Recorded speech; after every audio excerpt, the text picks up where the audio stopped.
A thin mist curled through the remains of the burned-out cottage, clinging to the blackened timbers like a stubborn memory.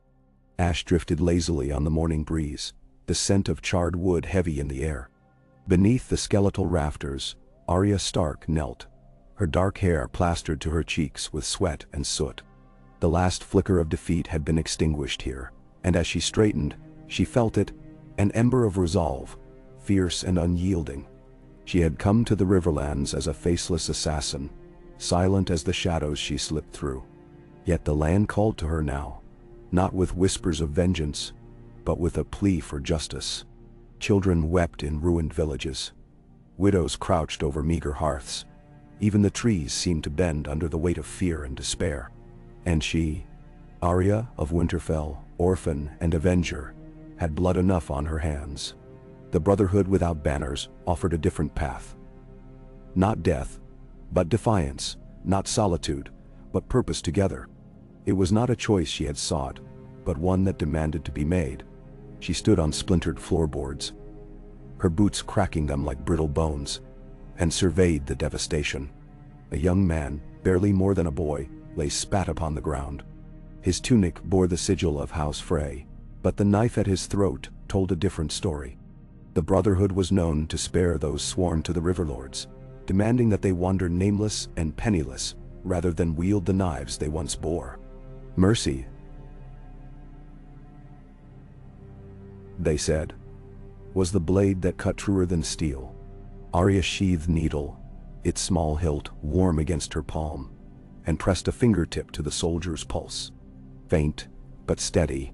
Stand, she said softly, voice as cool as winter water.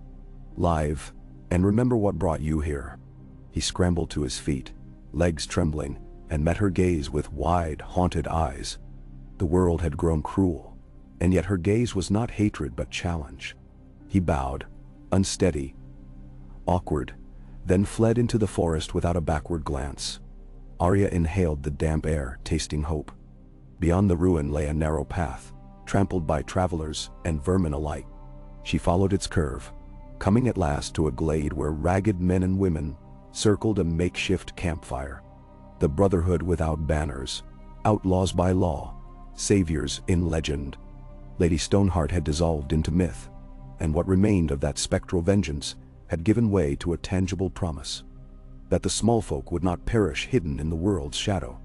At the heart of the circle stood Thoros of Myr, a priest with eyes that danced to flames, and beside him, Sir Beric Dondarrion, the resuscitated knight, whose wounds sang of dying and rising again. Yet where they spoke of hopes reborn, she felt the weight of countless losses. Beric's sword hung unused at his hip, its blade nicked and dulled. He glanced at her, a ghost of a smile passing across his lips. "Lady Arya," he greeted, voice hoarse. "We feared you lost beyond the twins." She inclined her head. "I walked among the dead, sir. They remember me." His brow furrowed. "And you among the living. We've need of you now." Tattered banners lay folded at his feet, once bearing the veins of a heart. The Brotherhood had no banner now, but the cry of the oppressed. Arya knelt before him, already feeling the stirrings of a new duty. "Then teach me," she said, voice unyielding. "Teach me how to be the leader these people need." A murmur ran through the ragged company. The outlaw folk glanced first at Beric, then at her, and back again. The notion that Arya Stark, girl of Winterfell, assassin of the many-faced god, might lead them was both unsettling and electrifying. Thoros stirred the embers, gray hair catching the dim light. "We have wandered, seeking wrongs to right. But these roads grow longer, and the wolves at their edges multiply. We lack a hearth. We lack a true purpose beyond vengeance for its own sake." "A hearth can be built," she said, rising. Her boots settled firmly on the soft ground. "I learned to build axes from wood. I know fear, I know loss, but I know more than that. I know how to fight and how to survive. We will not wander. We will stand." A hush fell as her words sank into the circle. The wind ceased its sighing through the trees, as if waiting. She spread her arms wide, palms open to the sky. Beyond the cloak of oak and ash, the riverlands lay wounded, but not beyond healing. She spoke then of crossroads villages, of ferrymen besieged by toll collectors, of small folk brutalized by lords blind to their humanity. She spoke of hope, and of wrath reserved for those who would prey upon the weak.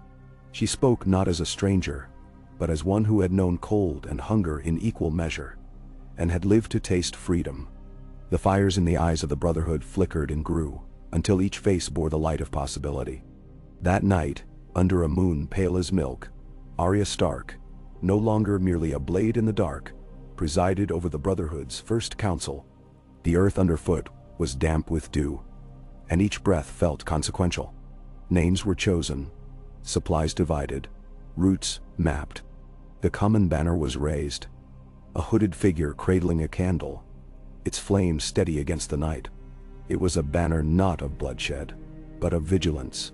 Dawn found her astride a shaggy mare, needle strapped at her side. The banner unfurled behind her. The company followed in ragged procession. Monk and butcher, blacksmith and tailor, men who had once killed in the name of petty kings now swore fealty to something grander. With the rising sun, Arya felt the weight of leadership settle into her bones. She would not fail them. They rode to the Whispering Wood first, where children trembled beneath branches heavy with sorrow.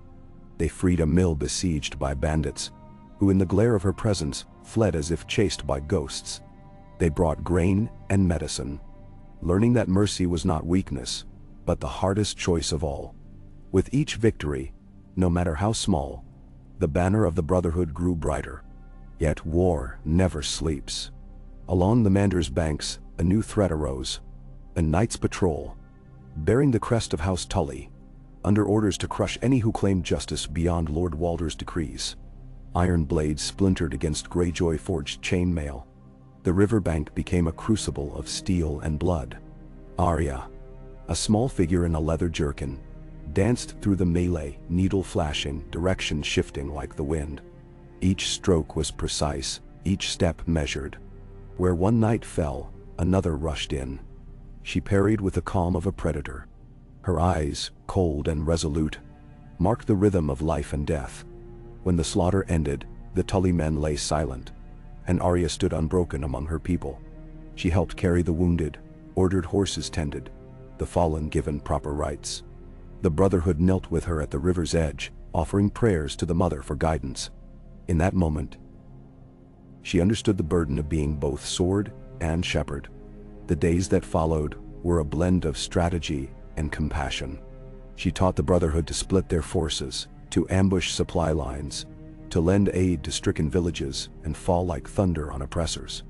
She listened to the fears of widows, the hopes of children, the grievances of farmers. Each story wove into her heart, forging purpose. And in the quiet hours before dawn, when the world held its breath, she remembered her own losses, her family, her innocence. But grief had taught her endurance, and memory sharpened her resolve. News traveled across the riverlands. A girl from the north, no more than a child's size, yet with the soul of a lion, led a band of outlaws who bent the course of war. Whispers called her the wolf in the wood, a spirit neither alive nor dead, but woken with icy intent. Lords trembled, bandits fled, the small folk dared to hope. Arya Stark did not seek titles, nor did she claim glory. Her cause was simple: to protect those who could not protect themselves, and to rend the justice long denied. Under her leadership, the Brotherhood without banners became more than a band of rogues. They became a symbol, a reckoning. And as the first snows dusted the riverlands in silent prayer, Arya stood once more in a ruined village. The air bit at her cheeks, and her breath hung like ghostly banners. Yet her eyes burned with purpose. The west lay waiting, the north would answer, and beyond them, Winterfell called her home. But here, under battered walls and shattered dreams, she would forge her legend. She turned to her companions, a ragged smile ghosting her lips. "We ride at dawn," she said. "We bring justice to those who have none." They answered with a cry that echoed through the silent fields, a promise carried on the wind, that the wolf would not rest until the night was driven back and the Riverlands reborn. And so, under the watchful moon, Arya Stark, leader of the Brotherhood without banners, prepared to light the fires of rebellion.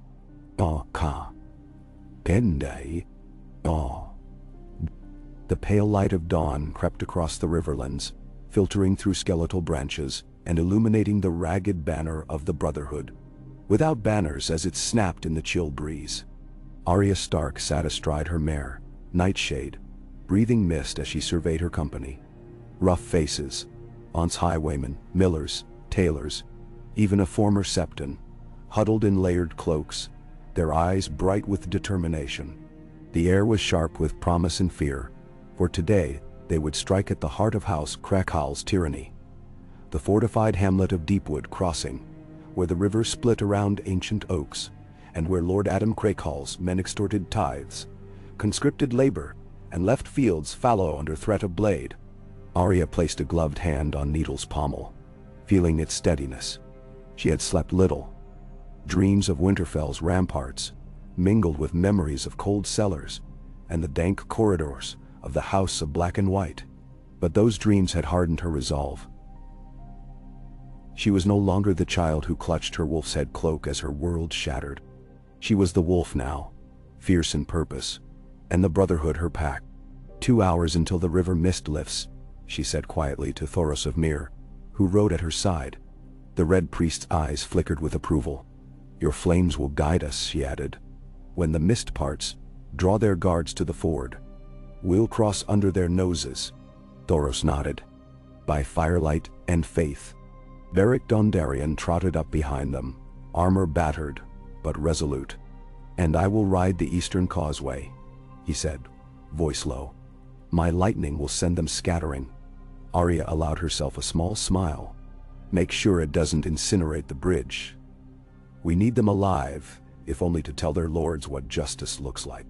He chuckled, though his eyes betrayed the weariness of countless resurrections. Justice is a light thing to wield, Lady Arya. Then he bowed. At your command. Behind them, the Brotherhood dispersed into shadowed lanes, gathering weapons and tightening gauntlets. Some were bound for the river's western bank, others for the causeway. A small squad would infiltrate the old mill to sever Crackhal's grain stores. All would heed Arya's signal, a cry like a wolf's howl, sharp and unearthly. Nightshade stamped, restless. Arya whispered encouragement and spurred forward. They rode through a tangle of alder and ash, hoofbeats muffled by moss. Each breath felt sacred, the world poised between night and day. Somewhere above, ravens wheeled, silent sentinels to the rebellion. At the river's edge, Thoros knelt before a smoldering brazier the Brotherhood had lit the night before.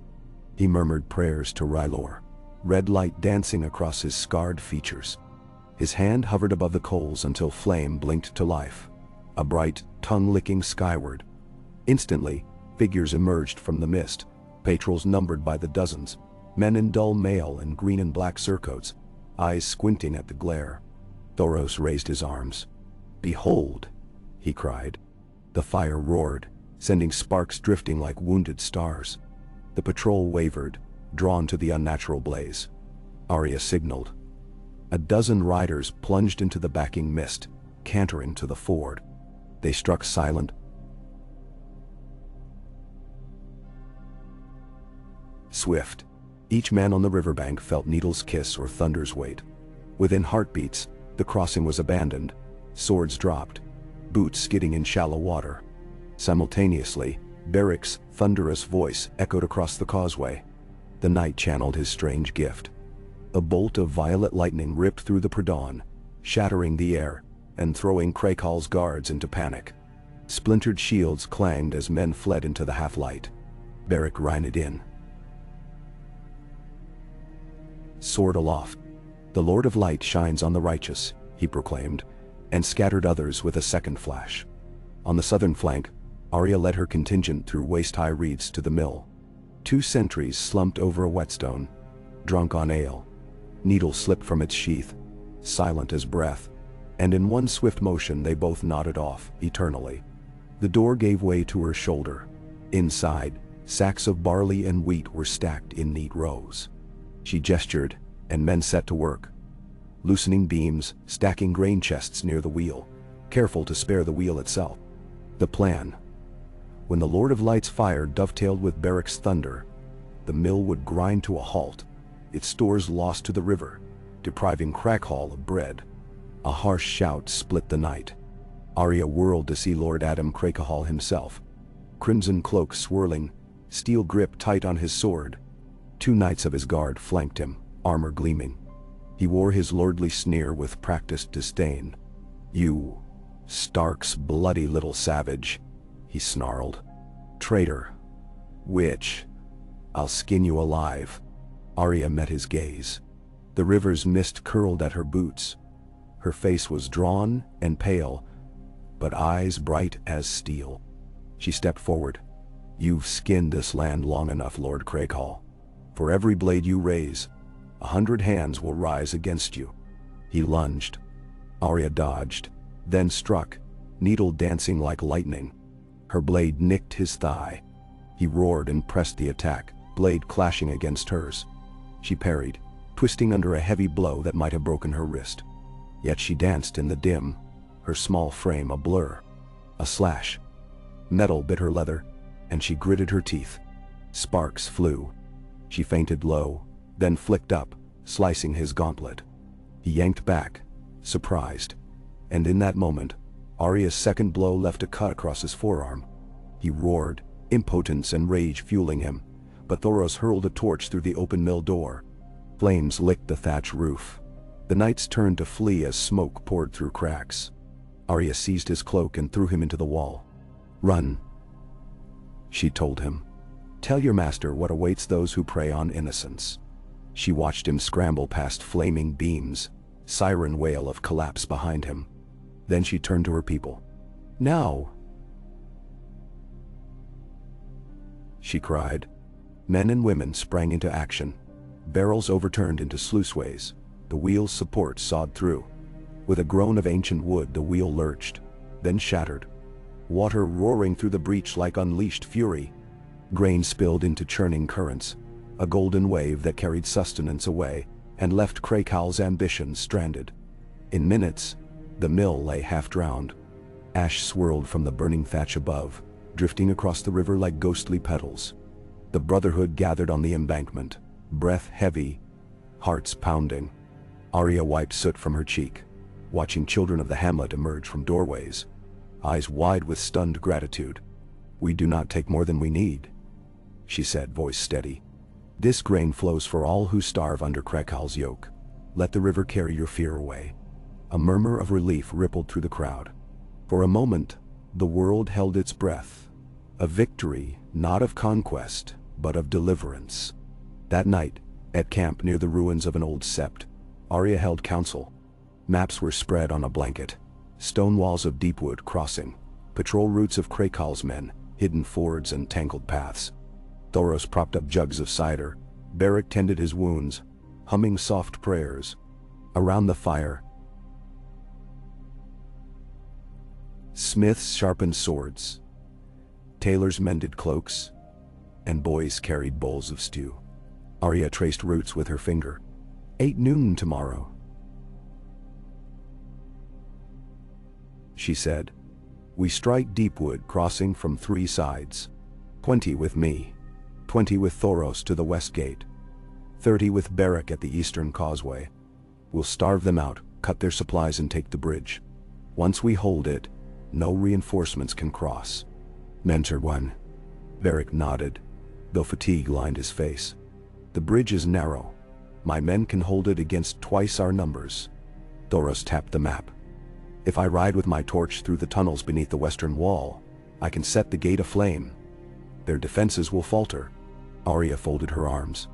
"Then they will." She paused, gazing at the firelight flickering across faces. These were her people now, not northerners or sisters of the cloister, but freeborn and rebel, united by a cause larger than any one of them. A cause she carried like needle at her side. Sharp, unrelenting. "Rest," she told them. "Tomorrow we free Deepwood Crossing." Tonight, we remember why we fight." Silence followed, then nods and murmurs of assent. They dispersed to their tents. The camp settled into low murmurs and crackling flames. Arya remained at the edge, staring northward. She felt the tug of Winterfell's hearth in her bones, but here lay her path now. She closed her eyes and let the wind whisper through her hair. Promises of justice, vengeance tempered with mercy, hope born in the ashes. The next morning broke in cold clarity. Mist curled above the river. A low sun gilded the battered walls of Deepwood Crossing. Arya led her 20 as they slipped through an ancient sally port, once used to ferry grain to besieged villagers, undetected. She signaled, and Thoros' flame flicked beneath the western gate. Beric's charge thundered along the eastern approach. The town's bell clanged a warning as Krakal's men scrambled to arms.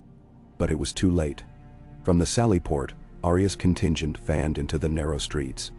Needles of steel flashed. Guards fell with stunned surprise. A smith raised his hammer to block her blade. She sidestepped.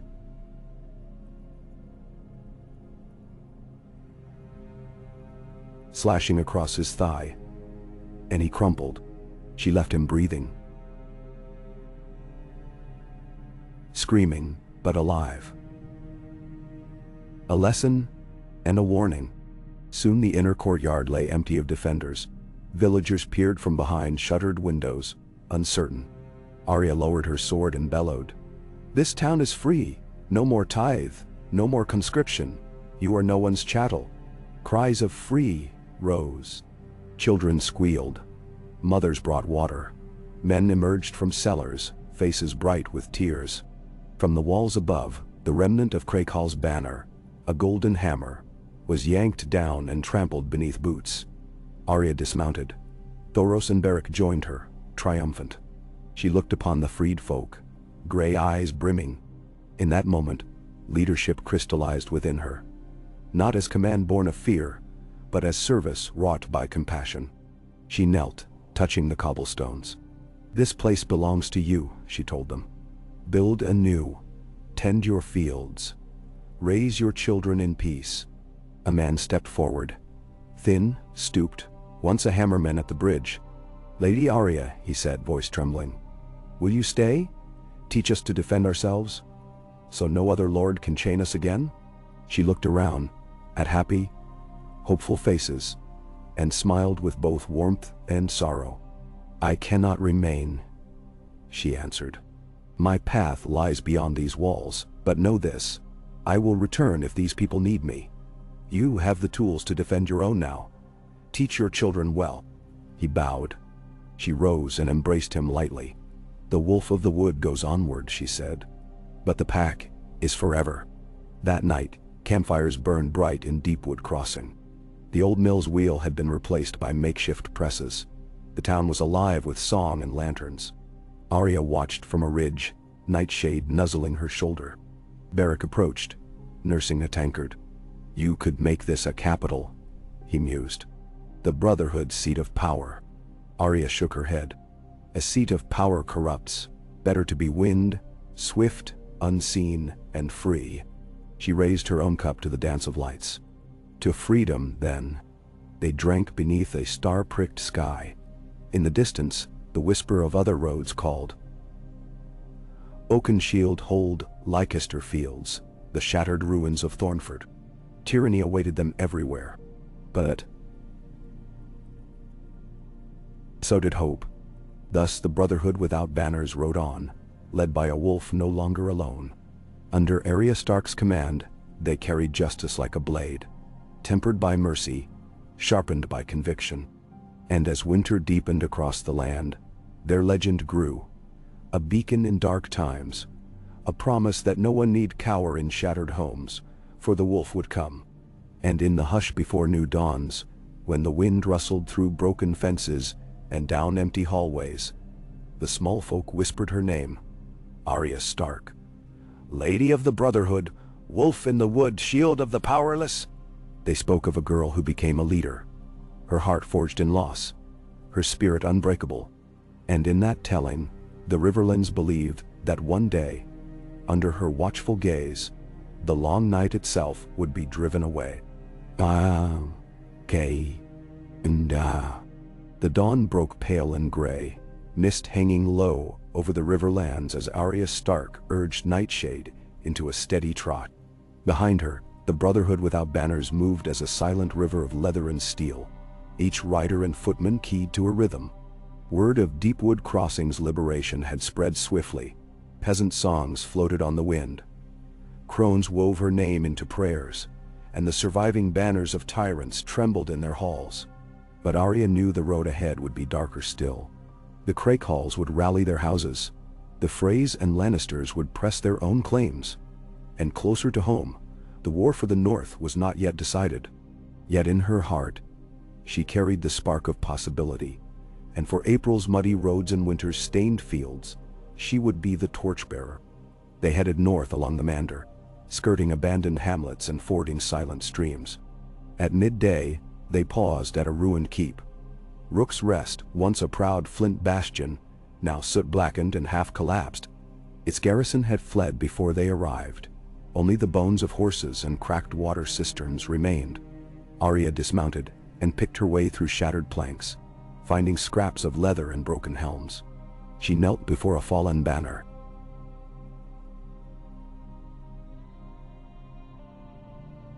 Sigil of House Ashford. And slid her fingers over the frayed threads. A lesson lay here.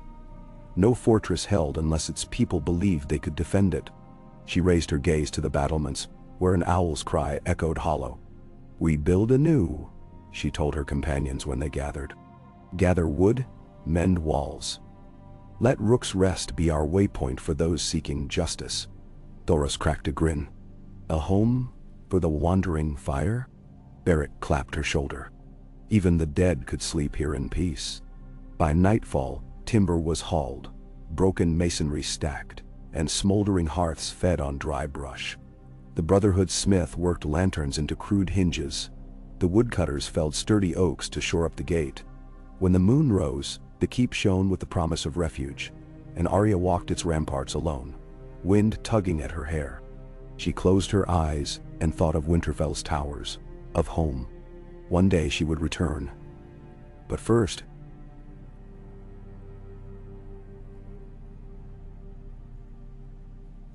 to shepherd the wild hopes of a shattered land. In the days that followed, word came of a much greater threat.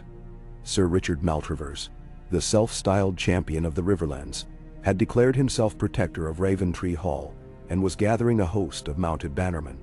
His banner bore a raven perched on a bloody sword, a grim portent.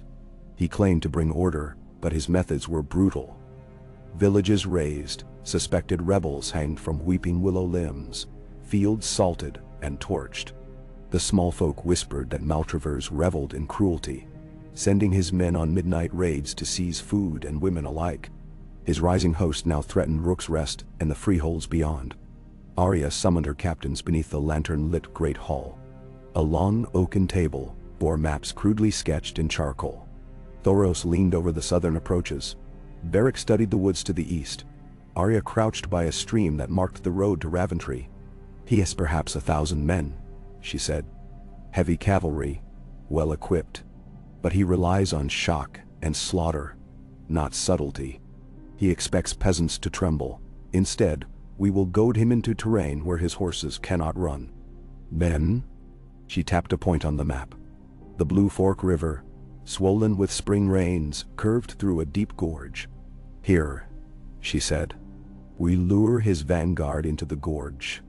Narrow path, rivers rising on either side. His horses will balk, his knights will be bottled, and then we strike from above." Beric nodded slowly. "Lightning in a bottle," he murmured. Thoros' eyes glowed. "And I will set the far bank aflame when the tide is high. He won't know what water's even safe." Dain. They planned through the night. When the first pale light touched the halls of Rook's Rest, the Brotherhood split into 3 hosts. One, under Thoros, would harry Maltravers' scouts, drawing them south. One, under Beric, would intercept supplies on the western road. And the main host, with Arya, would wait in secrecy within the gorge, hidden beneath hanging pines and low outcroppings. They rode hard for 2 days, skirting Maltravers patrols. The land grew wilder. Thickets of hawthorn and ash turned to forests of alder and fir. Wet mists condensed into careless rivulets. On the eve of the ambush, Arya's riders camped in a hollow ringed by ancient stones. The air was ripe with moss and echoing croaks of frogs. She moved among her people. Smoking old mill hands, scarred sellswords, a tanner's daughter now apprenticed in crossbow, reminding them of their oath. "We fight for the small folk," she told them. "For widows who taste dust instead of bread. For children robbed of laughter. Tomorrow, we show Sir Richard malice tempered by mercy. We will not slay those who surrender." Menderavsar. They swore their blade, and slept fitfully beneath a sky mottled with stars. At dawn the mist lay thick in the gorge.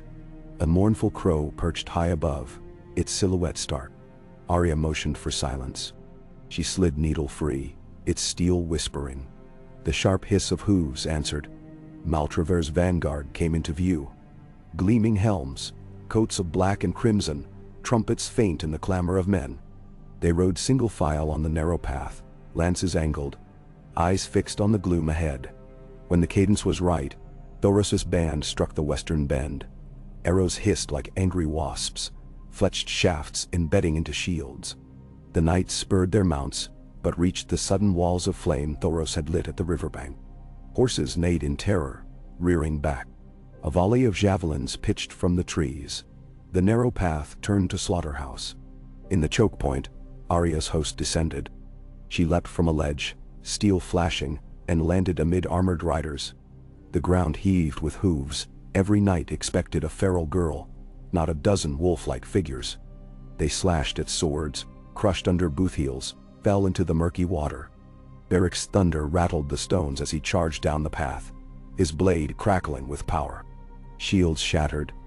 Splintered lances dripped blood. The river's surging banks hissed in triumph. Within half an hour, the gorge lay claimed. Few knights remained upright. Those who raised their hands in surrender were gathered and bound. Maltravers's banner lay trampled in the mud. Arya stood blood-slick but unbroken, water rising around her boots. She sheathed needle and surveyed the carnage. She breathed deeply, tasting ash and iron, feeling the fierce certainty of justice done. She offered the survivors a choice. Swear fealty to the Brotherhood, to protect the small folk in exchange for mercy, or face the river's cold embrace. Many knelt, shaken and contrite. A few cursed her and leapt into the rapids. They rode out of the gorge at noon, carrying prisoners and heralding the might of the wolf in the wood. The road north from the gorge crossed a high moor, bleak and wind-swept. There, they encountered a band of refugees. Families huddled atop cartloads of meager belongings, faces drawn, children fevered. Their destination lay beyond the Trident, but their path lay blocked by Maltravers's forces. Arya's heart clenched. She dismounted and knelt before a gaunt woman clutching a babe. "We are the Brotherhood without banners," Arya said softly. "We will guide you through the crossing. No harm will come to you." The woman's tears welled as she touched Arya's sleeve. "Is it truly you?" she whispered. "My sister spoke of the wolf girl who leads the outlaws." Arya managed a small smile. "I am she, and you are safe." They organized the refugees into small groups, escorting them under Beric's, Thunder, and Thoros' fire. Arya rode at the rear, scanning the moor for scouts. None came. Somewhere beyond, the grand houses trembled at the rumor of her passing, and the riverland's flow shifted toward freedom. Word of the gorge ambush traveled like wildfire. In the courtyard of Raventree Hall, Lady Sibylla Bracken frowned over her map table. Her father, the Lord of the Crossing, had died weeks before under mysterious circumstances. She had sworn to defend the hall against all comers, yet now faced a mercenary host led by a child from Winterfell. She summoned her knights, rallying banners of Bracken, Tanfield, and Rowan. They would ride out by dawn. Maltravers's men who survived would bolster their ranks. In the tented night, Arya learned of Lady Bracken's muster. They were 100 strong, well-trained, determined, and arrogant. If they reached Raventree, the fortress's walls could hold for weeks. Lord Bracken's northward kin would arrive to reinforce her lines. Arya convened council in the hollow beneath the cliffs. "We cannot storm the walls," she said, "but we can outwit them. This place lies astride two rivers, Trident on one side, Lake Bell on the other. A favorable wind can fill the lake and flood the lower gate." Thoros' eyes gleamed. "I know the old sluice beneath the lake. It can be forced open with fire and water. We crack the sluice, water pours in, walls breach." Beric nodded. "And I will tempt them out with lightning. When they charge, they will find only flood." Bow. Arya's voice rang clear. "We strike at night. Under a moonless sky, we release the waters, create chaos, then lead them into an ambush. We give them a choice: surrender or drown. They disperse to ready torches, sharpen picks for hinge removal, and scout the sluice." Arya strapped Needle to her thigh and breathed deep, feeling the cold weight of leadership settle as surely as armor. She was no longer the lonely wolf of Winterfell.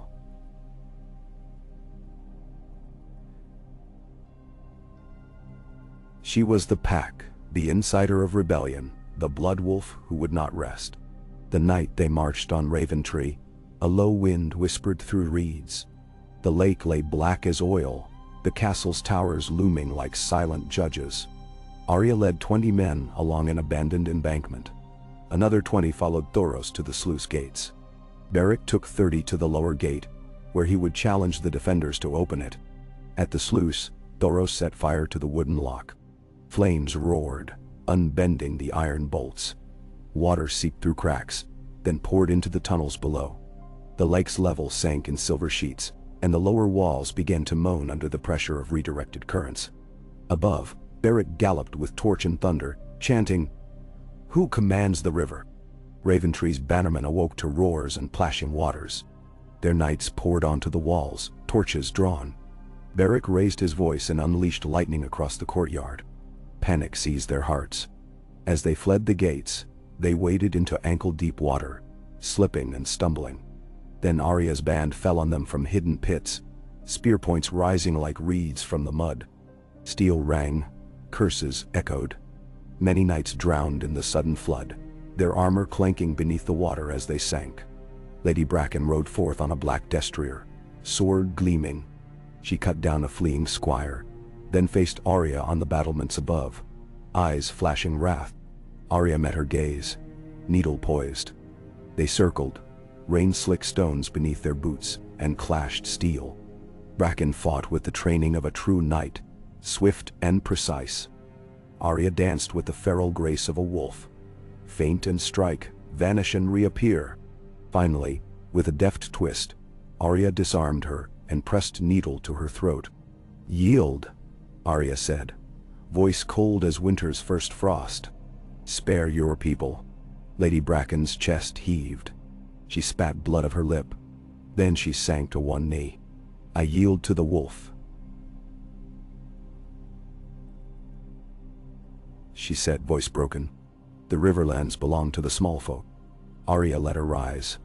"Then lead them wisely," she told her. "Keep this place free. Allow your people to govern themselves." Bracken bowed. "I swear it." By dawn, Raventree Hall lay half-flooded and humming with relief. Refugees crowded the courtyards. The starving were fed from the halls. Wounded knights tended by healers of the Brotherhood. Arya inspected the walls, noting where the water had breached and where locks needed repair. She showed Lady Bracken how to mend the sluice, urging her to choose craft over cruelty. As the sun rose, casting gold across the rippling waters, Arya surveyed her realm. Behind her, banners of freedom, simple white cloths bearing the candle and hood sigil, fluttered from walls and towers.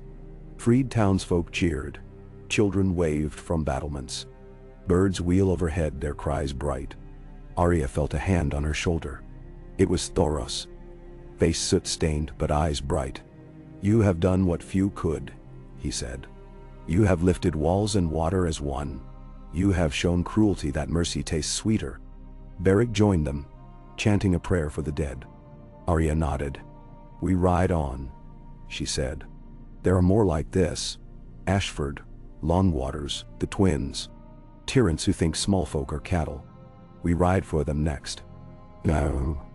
And so they rode.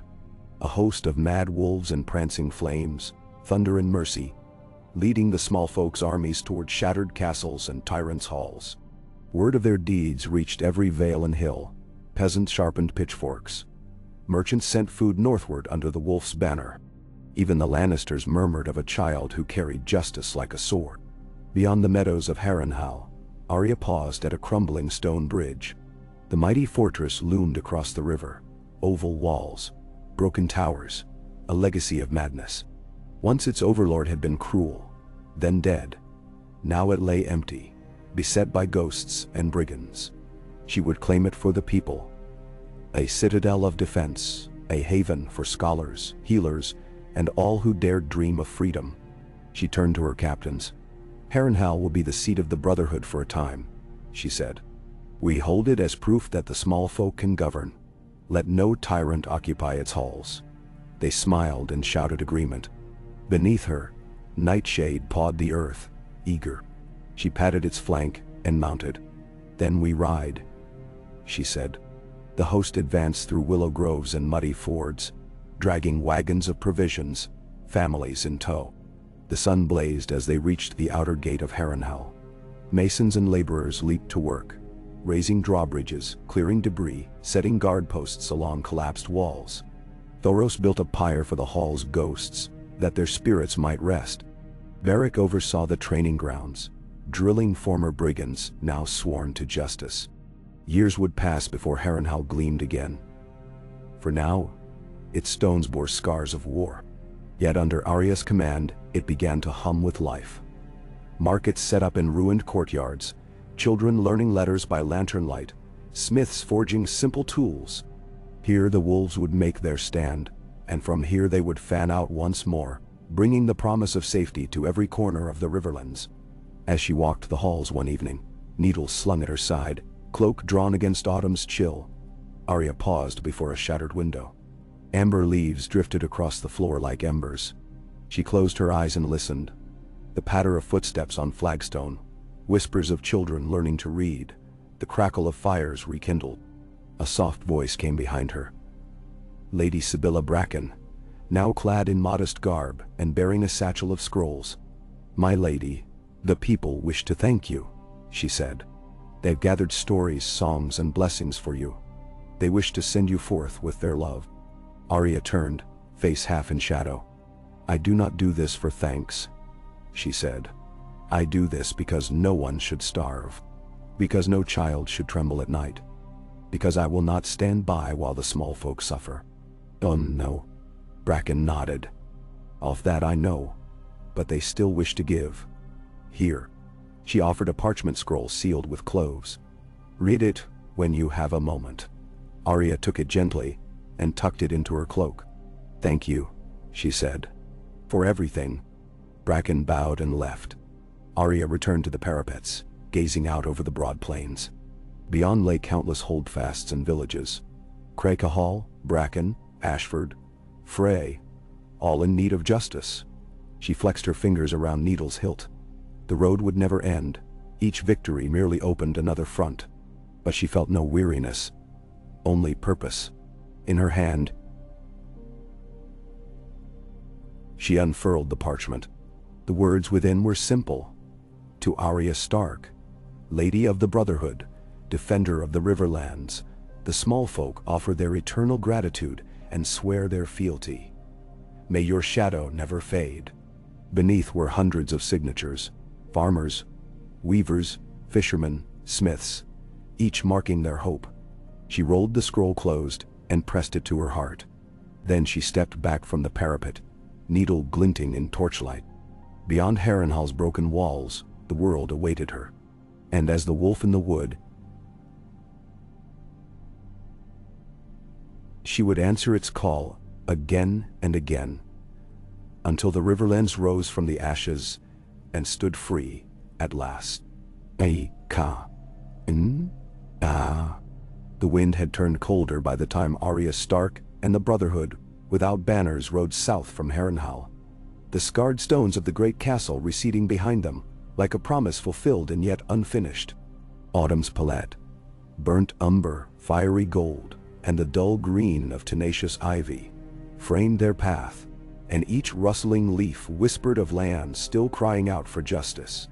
They followed the old road toward Ashford, once prosperous, but now choked by Lord Ryman Ashford's extortions and heavy-handed levies. Where carts had once borne grain and cloth, they now carried only the hushed prayers of villagers seeking refuge. Along the way, Arya paused at each ford and hamlet, dismounting to speak with elders and children, to taste bitter water that turned sweet with hope, to kneel beside graves marked only by fallen sword blades. Each moment strengthened her resolve. She would not falter until the riverlands themselves breathed free. One mist-shrouded morning, they arrived at the broken walls of Birchkeep, where Ashford's men had slaughtered every able-bodied farmer to enforce his tithe. A smell of rot and stale blood clung to the air. Under a low archway, the bodies of the slain lay draped in cobwebs, their hollow eyes forever fixed on indifference. Arya dismounted, boots echoing on flagstone, and drew needle from its sheath. She knelt before a decaying farmer whose hand still clutched a rusted sickle. He worked his land for his children. She whispered, "Now he lies forgotten." She slid needle's tip beneath the man's jaw, severed the rope binding his stiff jaw closed, and stood. "We will remember him." She rose and faced the weary faces of the Brotherhood. "We build here," she declared, "a memorial for the fallen and a refuge for the living." Thoros gestured to lanterns. Beric ordered chains dismantled. That day they laid stones for a small chapel, consecrated by Thoros's prayers to the Lord of Light, and tended to the wounded survivors, whose eyes bloomed with tears and gratitude. By nightfall, Birchkeep's shattered courtyard glowed with torchlight, the first candles lit in memory of those who died under Ashford's cruelty. Arya presided over a simple vigil, her dark hair catching emberlight as villagers, once broken, joined in song. It was not a celebration but a vow, that no stone would remain unturned, no injustice left unpunished. The next dawn saw them at the banks of the Mander once more, where the road forked toward Ashford's stronghold. Scouts reported a larger force than anticipated. Armored knights riding gleaming destriers, banners snapping with legion numbers. Lord Ryman had gathered not only his own retainers, but levied knights from the Westerlands, confident that brute strength could crush any rebellion. Arya convened her captains beneath a ruined watchtower. The wind rattled broken timbers overhead as she traced a plan on a chipped map slab. "They expect a head-on assault," she said, voice calm. "Instead, we will become the forest itself, shifting, unseen, and everywhere." She assigned bands to choke the main road with fallen trees, to sabotage supply wagons at hidden fords, and to cut Ashford's lines of communication by felling messenger birds' perches. Meanwhile, Arya, Thoros, and Beric would lead a daring strike. Infiltrate the keep by night through its abandoned sewage tunnels, open the gates from within, and let the Brotherhood pour forth like wildfire. Ashford's knights bleed gold, she reminded them, but gold is no shield against shadows and steel. They dispersed, moving through the autumn woods that had once been roads, now reclaimed by brambles and fern. Each blade of grass, each veined leaf, was a sentinel to their cause. Under a new moon, the three captains slipped into Ashford's tunnels. The stench of sewage was almost comforting, an ancestral cloak of darkness. Torchless, they waded thigh-deep through filth, hands guiding along slimy brick. Beric hummed a prayer for the dead. Thoros whispered blessings to keep their spirits bright. Arya's heart pounded not with fear but fierce anticipation. At the end of the tunnel, they found the door bolted from the inside, but brittle wood gave to Needle's deft strike, and with a soft groan it swung open into a guardhouse. 2 sentries, half drunk on stale ale, slumped at a table. Arya slid behind them, silencing their last breaths before they ever knew she stood. She set their bodies upright, chairs to face each other, as if frozen in silent vigil. A grim warning to any who discovered them at dawn. They climbed rusted ladders into the heart of Ashford's courtyard, emerging amid crates of fine cloth and barrels of expensive wine, spoils of his levies. Beric's eyes glinted. "Rick men cower," he muttered, and smote the oil kegs to flame. Thoros stepped forward, chanting, and the courtyard was set ablaze, the conflagration reflected in the windows of the keep. Alarm bells shrieked, iron grates dropped, portcullises clanged, but Arya and her captains vanished into the maelstrom. They moved like shades, sliding through back corridors, opening posterns with stolen keys, guiding small squads of Brotherhood riders inside. Swords rang, and sparks flew as the outnumbered mercenaries reeled at the betrayal. Within the keep's central hall, Lord Ryman Ashford, a gaunt man in intricate armor, rushed from his chamber, sword raised.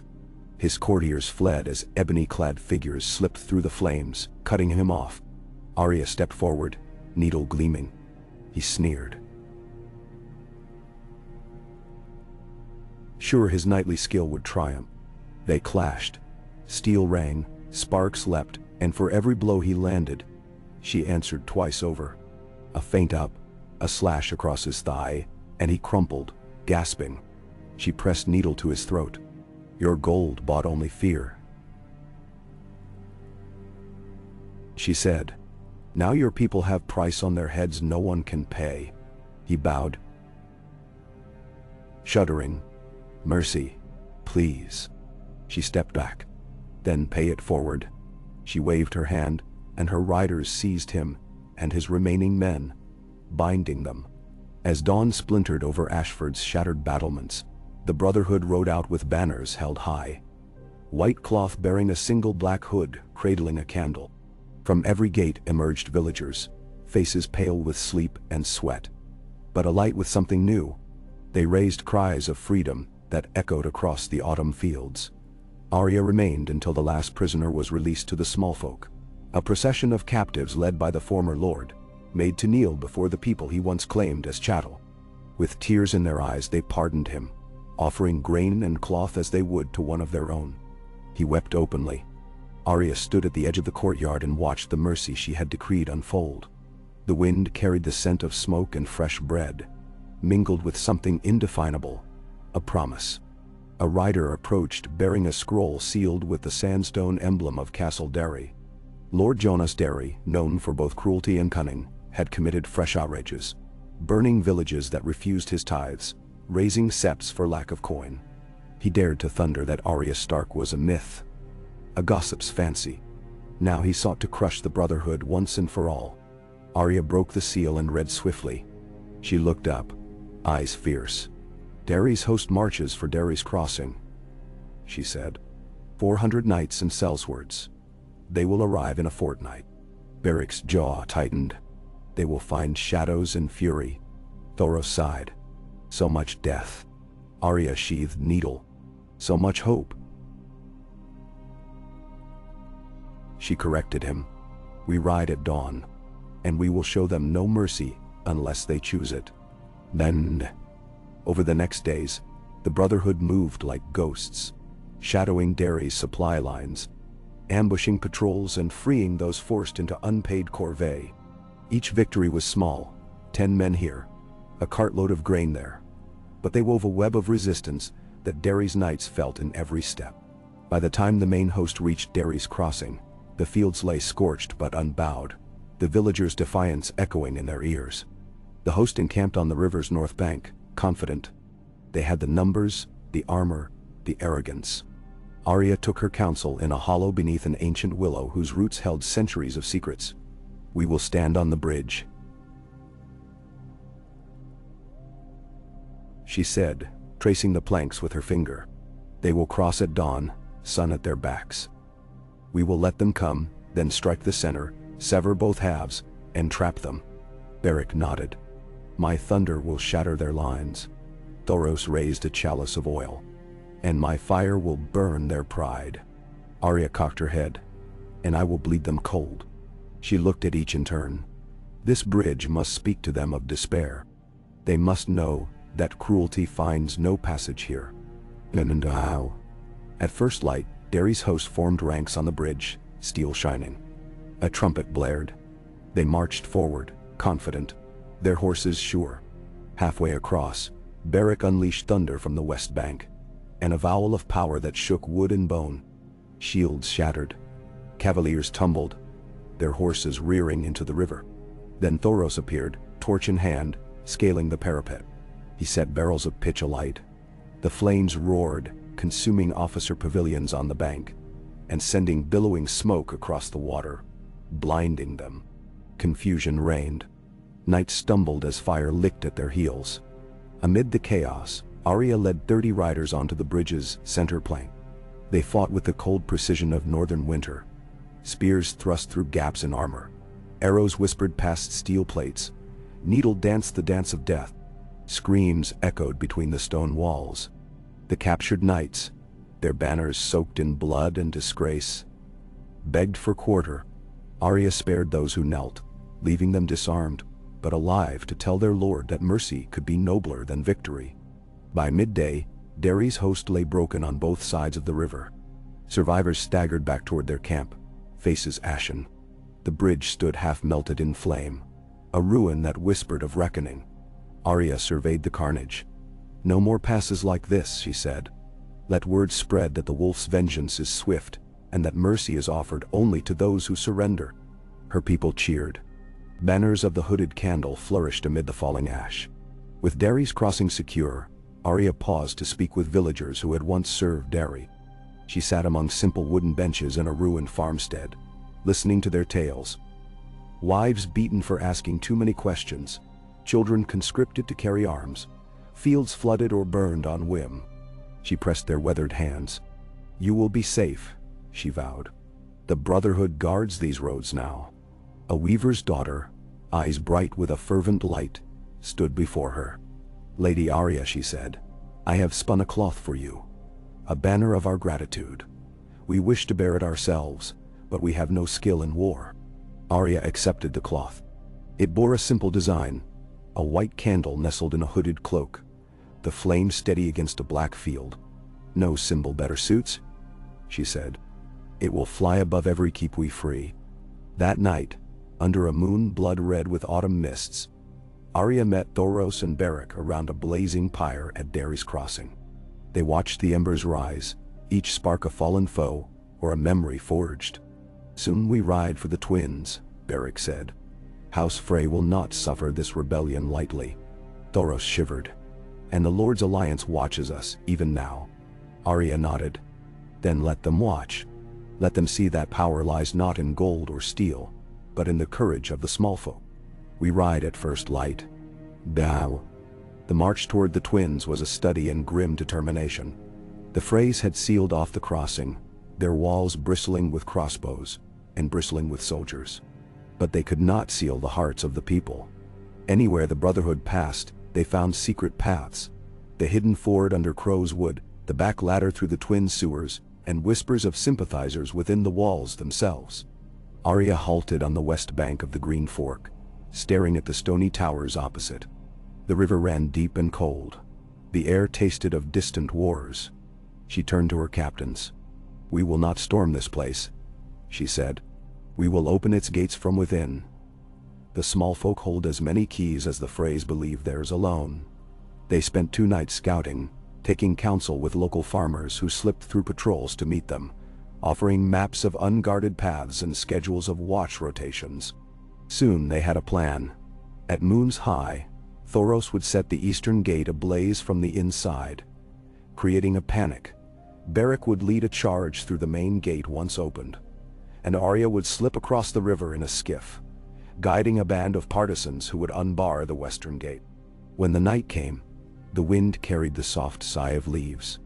Thoros, torch held tight, crept into the gatehouse, pouring oil around hinges and watch posts. He whispered prayers to the flames before setting them. The conflagration spread. Frey guards scrambled to quell the blaze, trampling each other in darkness. At the eastern gate, Beric's riders thundered in as alarms blared. Swords clashed. Steel rang against steel. The Freys formed ranks, but panic and fire unbalanced them. Beric's lightning crackled, scattering their vanguard. Meanwhile, Arya's skiff, slid across the river's black mirror. She led a dozen silent figures to a small quay, a hidden postern known only to those who once served as boatmen. Twice she paused, breath held, until the gate clicked open.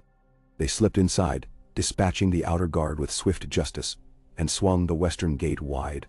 In moments, the Brotherhood poured through both gates, overwhelming the defenders. The twins fell in bedlam. Smoke, steel, and the triumphant cry of the small folk. Freed servants joined the fray, toppling Frey banners, ripping down the twin towers' latchkey. At dawn, Arya stood upon the battlements, the dawn's first light glinting on the river's flow. The people crowded the courts below, faces shining, tears and laughter mingled. They raised the candle and hood banner high, and their voices carried across the water. Free, with the twins reclaimed, the Brotherhood's fame spread like ripples in a pond. Lords of distant holds sent emissaries offering fealty or gold. Others mustered troops to resist. But Arya would accept neither titles nor bribes. Only genuine pledges to protect the small folk and to govern with compassion. She dispatched letters bearing the new code of the Brotherhood. No lord may tax below the support of his vassal's survival.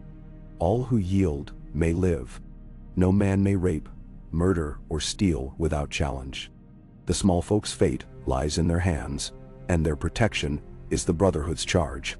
Where these laws were accepted, the Brotherhood withdrew, leaving behind councils of villagers, knights sworn to defense, and enough grain and supplies to last the winter. Where they were refused, Arya's wolves returned, swift and inexorable.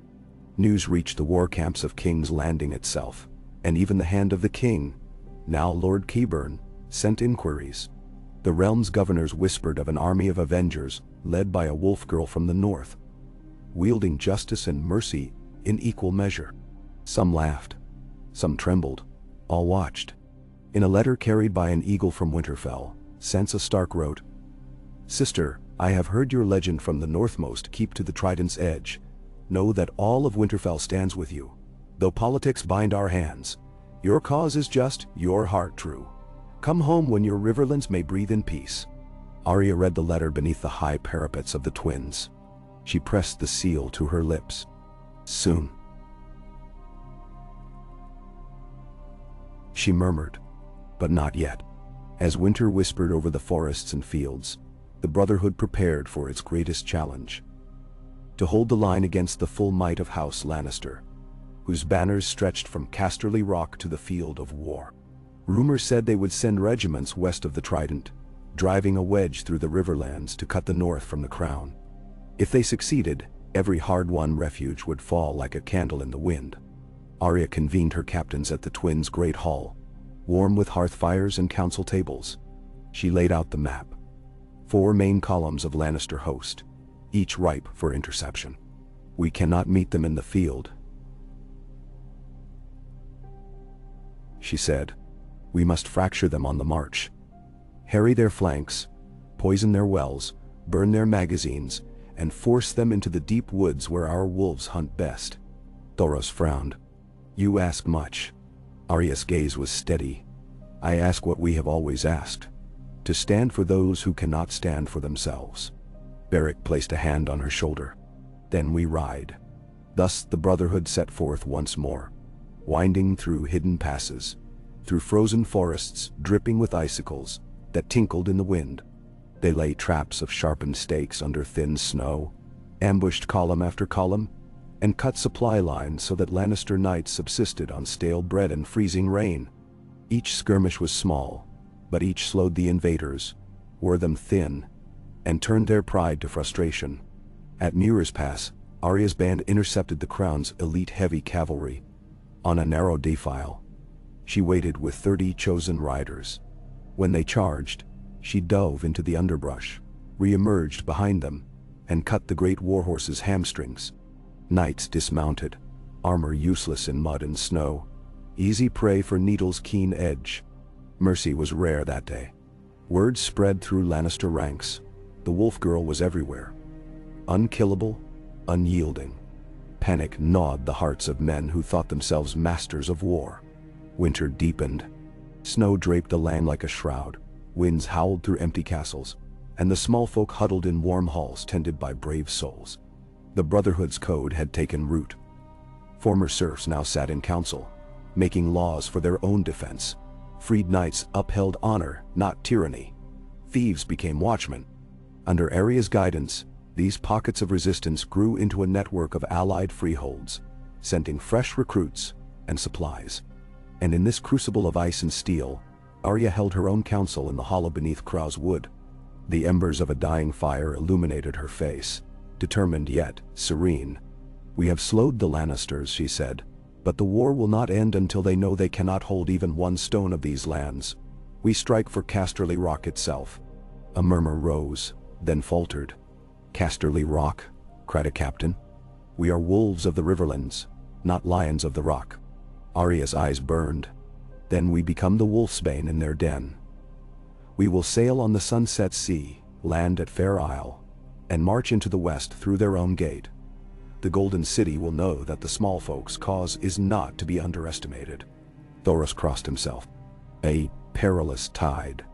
Beric smiled, steel flashing. "The greatest storms bring the fiercest reckoning." Spring crept on silent feet. The snows thawed, rivers swelled, and the Brotherhood readied ships at White Harbor with Sansa's blessing. Her emissaries, knights sworn to Winterfell, stood beside Arya's captains, their banners interwoven. The direwolf of the north and the hood and candle of the Brotherhood. They sailed under gray skies. 30 long ships, each laden with soldiers, archers, and provisions. Arya stood at the prow of the flagship, Nightshade's pelt wrapped around her shoulders. In her hand, she held the scroll from Bracken. Words of fealty from every keep they had freed. She released it to the wind. It fluttered out to sea like a final benediction. "Fair winds," she whispered. And they had them. When they landed at Fair Isle, the fields lay fertile. The people wary but hopeful. Word of their descent had spread, and Lannister garrisons scrambled to defend the shore. Yet the Brotherhood struck swiftly, landing at pre-dawn, overpowering watchposts before dawn's first light. From there, they marched inland, taking castle after castle. Greenstone, Goldenport, the gates of the Golden Tooth. Each victory was a blow at Casterly Rock's supply. Each fortress reclaimed a symbol of tyranny undone. The final approach to Casterly Rock was a canyon of dunes and high cliffs, the sea's salt wind mixing with the scent of pine. Arya studied the map laid on a crate in the courtyard of Kral Keep, palace of the last independent lord before the rock itself. "The mines above the tunnels," she said, hand trembling not with fear but anticipation. "If we collapse them, we can flood their caverns, cut off their riches, and force the citadel to its knees." Beric tapped his breastplate. "Then we blow it with lightning." Thoros nodded. "And I will set their oil stores ablaze." Arya closed her eyes. "Then let it be done. This ends the war for the Riverlands. And the Lion's Lair will know that mercy is the blade that cuts truest." They set out at dusk. Arya led a small vanguard through the hidden back trail, scaling half-fallen bridges and winding staircases carved into the canyon walls. The sun dipped beneath the sea as they lit torches and moved with the precision of shadows. They reached the mountain's flanks, where caves yawned like open maws. Miners' tracks led to charred beams, evidence of recent forest fire and Ashford's sabotage. Now they would finish the work. Beric's blade sparked with crackling fury as he stood at the mouth of the main tunnel. "Ready?" he asked. Arya nodded. "Now." He struck the cavern walls. Lightning arced, and rock exploded in showers of stone. Screams echoed as tunnels collapsed, cutting off the western vein. Thoros chanted, hurling torch after torch at barrels of oil stacked in a side chamber. Flames burst forth, roaring like dragons. Above, the wolves breached the upper galleries, capturing their guards and sealing doors. Through the narrow corridors of a place built on gold, they marched, a host of vengeance and mercy, as the tunnels behind them shuddered and flooded with the sea's tide. At last, they reached the grand courtyard beneath Casterly Rock's main gate. The massive portcullis loomed overhead, its studs gleaming in torchlight. Below, a single knight in gleaming gold armor stood alone, sword raised. "Leave," Arya called. "Your lords have fallen, your people are free." He sneered. "You are just a girl." "Just a girl," Arya agreed. Then she charged, steel flashing. In moments, his blade clattered on stone. She spared him, bloodied, kneeling. The portcullis rose on its own, guided by Brotherhood engineers. They entered the hollow halls built on veins of gold, where courtiers had long since fled with their wealth. They marched through echoing chambers, past statues of ancient lions, setting free every captive they found. Miners, servants, peasants, and children. Each carried a torch of hope in their eyes. At the heart of Casterly Rock, the great hall lay empty, but for shattered chairs and broken tables. Arya stood at the dais, needle in hand, and spoke to the walls themselves. "Let it be known," she said, voice carrying in the silence, "that no fortress is impregnable when its people stand against tyranny. Mercy has guided my blade. Compassion has tempered my vengeance. And to those who suffer still, know this: the wolf stands with you." Then, Indio. She turned to her captains. "We leave this place as a beacon. Let small folk govern here. Teach them to defend these halls, to care for their own. We ride for King's Landing next, where the war began, for the very crown itself must heed the rights of the people."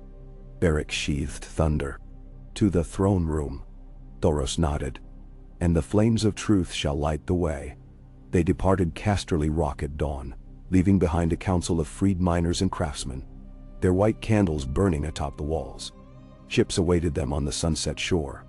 As they sailed east, the rock's silhouette shrank into the horizon, a symbol no longer of oppression, but of reclaimed hope. The journey to King's Landing would be long.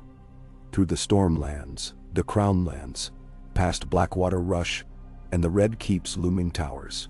But Arya Stark felt no trepidation. She was the wolf that had risen in the wood. She was the blade that bore mercy as its edge. And soon, the capital itself would know that power belongs not to those born of coin and conquest, but to the people who live beneath its shadow. In the hush of the dawn watch, she stood at the prow once more, hair streaming behind her, cloak billowing like a pennon. She raised her hand against the rising sun and whispered, "Onward!" And the Brotherhood without banners answered with a cry that carried across the waves. "Onward to justice." Ah, Kandi. Ya. A cold wind blew off the narrow sea as Arya Stark stood at the prow of the flagship, the waves slapping the hull in steady, insistent rhythm.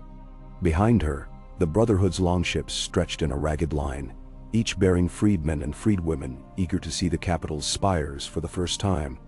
The sky above was a bruised violet, the last light of day sinking behind them, and Arya inhaled the salt-laced air as though it were the breath of destiny itself. They had journeyed for weeks, through the craggy fingers of the Stormlands, past the salt marshes of the Blackwater Rush, under the rock-carved arches of Tarth's cliffs, and the weeping willows of Stokeworth. Along the way, small folk had joined their ranks, bakers and butchers, seamstresses and smiths, each freehold sending a contingent to stand with the wolf girl. The Brotherhood's code had blossomed into a commonwealth of villages connected by hidden paths and pledged oaths. Any who bore the candle and hood banner shared in its protection and its burden. Now they approached the mouth of the Blackwater, the great estuary that bisected the Crownlands and flowed toward the Red Keep. The tide was rising with the full moon. Pale ripples raced around the wooden hulls, and gulls wheeled overhead, crying as if to herald their arrival. Far in the distance, the towers of King's Landing caught the wind's glow, pale and proud, crowned by the Red Keep's folded walls. Arya felt her heart settle into a steady beat, as if the rhythm of the sea spoke directly to her spirit. She turned to Sir Beric Dondarrion, who stood at her side in battered armor, the scars of countless resurrections etched into his gaunt features. Behind him, Thoros of Myr held a lantern aloft, its red glow a defiance against the gathering dusk. "This is our test," Arya said quietly. "We ride not to conquer, but to remind the throne that true power lies with the people." Beric nodded, his gaze fixed on the horizon. "And we will give them a lesson they cannot forget."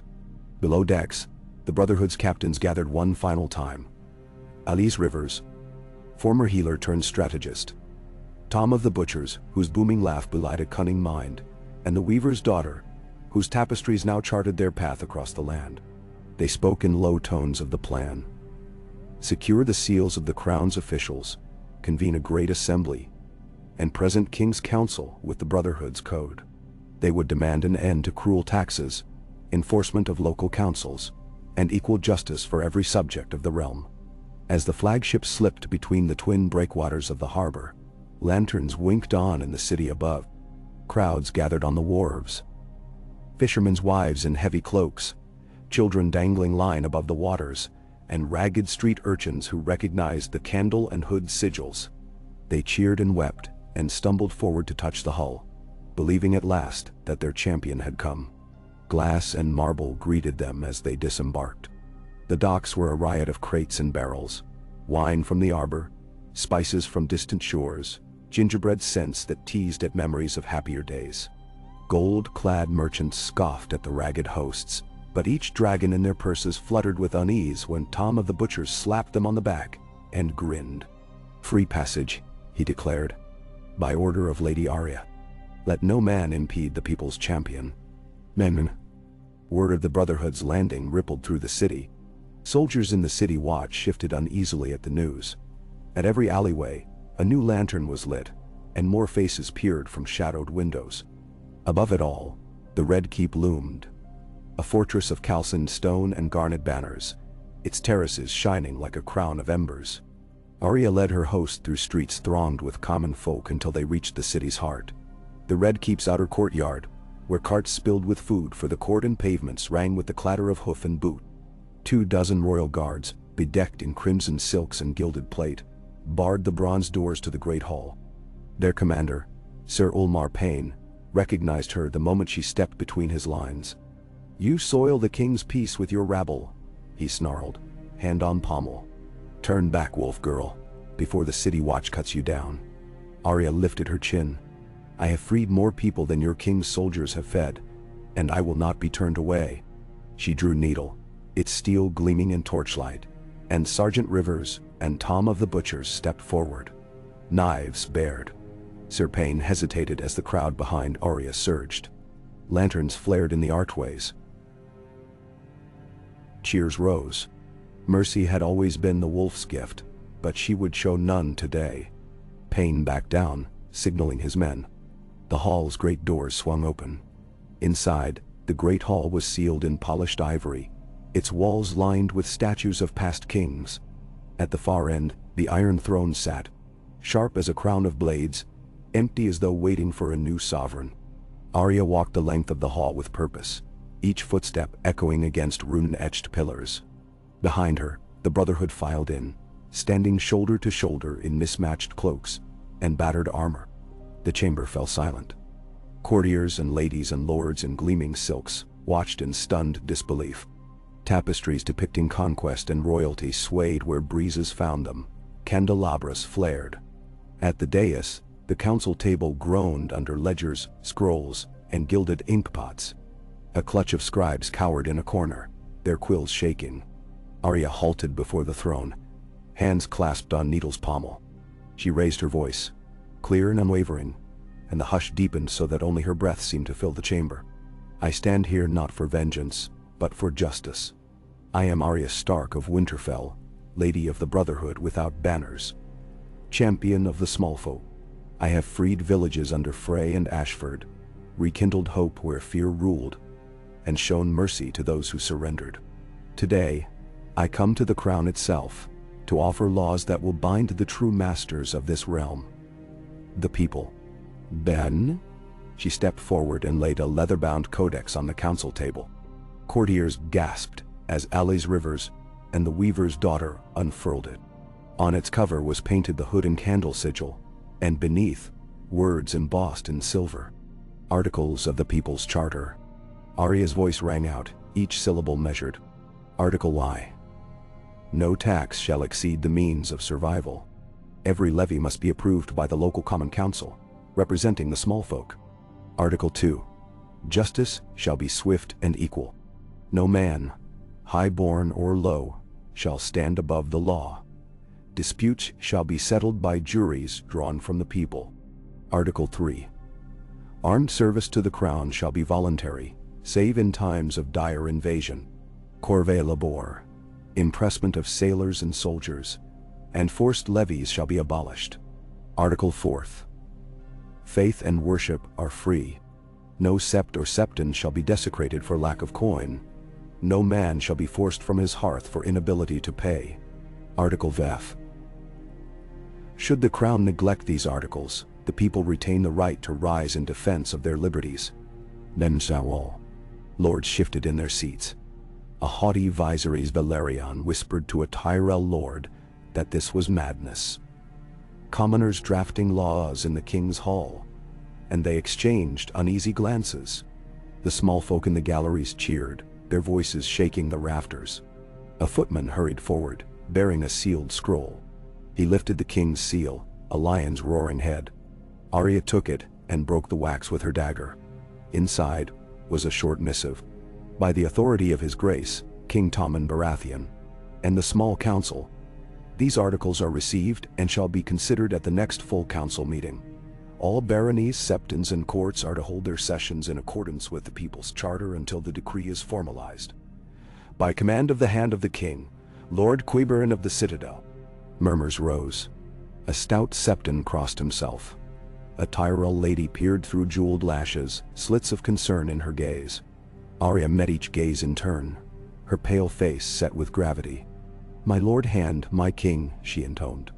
"I ask only that you keep this promise, that you uphold the rights of every man and woman in this realm, that no tyrant may again raise his fist against the weak. I will stay, as long as it takes, to ensure these laws are written into every charter, enacted in every hold, and enforced by every watchman. And once the people are safe, I will return to the Riverlands, to home." A hush fell heavier than snow. Then, from the north gallery came a familiar voice, steady and resonant. "And Winterfell stands ready to bear witness." Sansa Stark, robed in direwolf gray, descended the steps of the gallery, her train held by gentlemen at arms of the north. Beside her marched Lady Bracken and Lady Derry, the weaver's daughter at their shoulders, bearing the freehold's banners. The hall erupted in astonished applause, beginning with the small folk and swelling until even lords found themselves clapping uncertainly.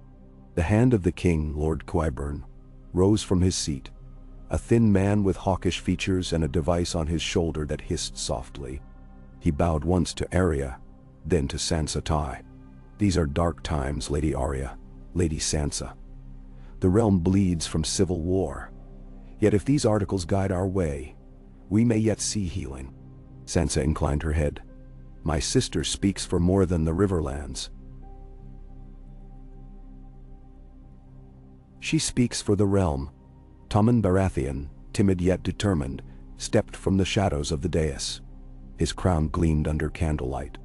He regarded Arya with uncertain eyes. "If these articles bind me, I give you my word, Lady Arya. By my hands, and my own seal, they shall stand as law." Arya bowed her head. "Your grace honors your people. May your reign be remembered for justice." A herald trumpeted. Courtiers and small folk alike pressed forward to sign the codex, using quills and ink scattered across the council table. Lords and knights etched their names in trembling hand. Septons added blessings in crimson. Farmers made marks with trembling fingers. As the last signature dried, a hush settled. A covenant unbreakable. Then the crowd erupted, a roar of triumph that shook the stone pillars and echoed out to the streets below. Arya felt her chest tighten with relief and pride. The code was more than parchment. It was hope. As the celebrations began, feasts laid out in the courtyards, music drifting through open windows, Arya slipped from the hall with Beric and Thoros. They ascended the Red Keep's winding staircases until they reached the highest tower overlooking the Red Keep's battlements. There, the city sprawled beneath them. A tapestry of gabled roofs, bustling markets, winding alleys, and the winding ribbon of the black water below. Sir Beric clapped her on the shoulder. "You have done it, Lady Arya. You have given the realm its voice." Maine. Thoros touched the braided cord around her neck, the rope of the Lord of Light's prayer beads, "and we have kindled its eternal flame." Arya gazed east to the sunrise sky, a bruise of pink and gold. "The realm will never be the same," she murmured. "But perhaps, at last, it may breathe free." She turned to the sealed window and flung it open. The wind whipped her hair around her face.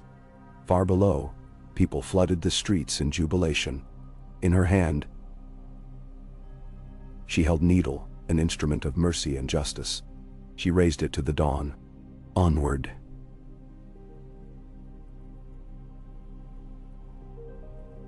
She whispered to the wind, and the wind carried her promise across the city, that the wolf would not relent until every corner of Westeros knew the rights of the people, and until tyranny lay shattered beneath the spires of the new age.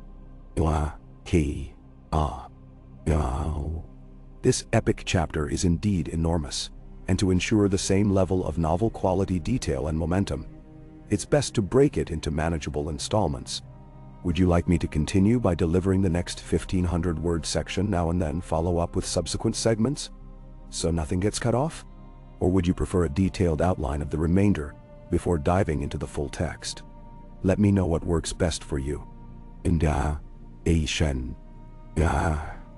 The wind that swept across the battlements carried with it a promise of change, and Arya Stark felt its cold fingers prick her skin like the touch of fate itself. Below, the city of King's Landing pulsed with life. 1,000 rooftop fires, 1,000 whispered hopes. She watched as the first true dawn of the People's Charter crept across slate roofs, illuminating banners of the hooded candle in every quarter. Yet even as celebration spread through the streets, Arya knew that ceremonies and proclamations alone would not secure lasting justice. The real work, steadfast, unseen, unrelenting, lay ahead. She turned from the open window and descended the narrow stair toward the courtyard, where Thoros and Beric waited with their closest captains. The air was crisp within the tower corridors, scented faintly of moss and stone. With every footstep, uncertainty and resolve warred within her breast. She had given voice to the small folk. Now she would bind her blade to that voice for as long as it called her. Below, Torben the miller approached with a basket of fresh bread, his own offering. He bowed deeply. "Lady Arya, my neighbors have set up kitchens. They bake for any who stand watch or labor. They ask only that you visit and taste their thanks." He thrust forward a loaf, crust golden as sunrise. Arya smiled and accepted it. "Then lead me there, friend." She turned to her captains. "We will spend the day among the people. Let no lord tell them their lady cannot mingle with her faithful." By mid-morning, the Red Keep's courtyards had transformed into a bustling fair. Tables groaned beneath platters of roasted meats and bowls of seasoned grains. Children scampered between benches, chasing a leather ball and shrieking with delight. Women in simple gowns knelt by makeshift ovens, pulling loaves of flatbread from coals still warm from early fires. The banners of every freehold fluttered overhead, Bracken's green and white, Derry's gold and blue, Frey's battered sigil now defaced and replaced by the candle and cloak. Arya moved among them, unfettered by courtly etiquette, accepting fresh bread in one hand and a cup of spiced apple wine in the other. She spoke to laughter and tears with equal ease. "How fares your hearth?" she asked an elderly couple whose cottage had been razed for unpaid tithes. They wept and clasped her hands, hailing her as their savior. "We owe you nothing but our loyalty," they said. "May the wolf guide us always." Each encounter carved her purpose deeper into her soul. This was why she had ridden south. Not for glory or crowns, but for the silent prayers of nameless faces. She pledged afterward to establish a permanent bureau of hearths, to send aid wherever injustice bore its teeth, and the people cheered. As the sun tilted westward, a hush descended. A procession wove through the courtyard, septons in white robes followed by septas in timid shawls.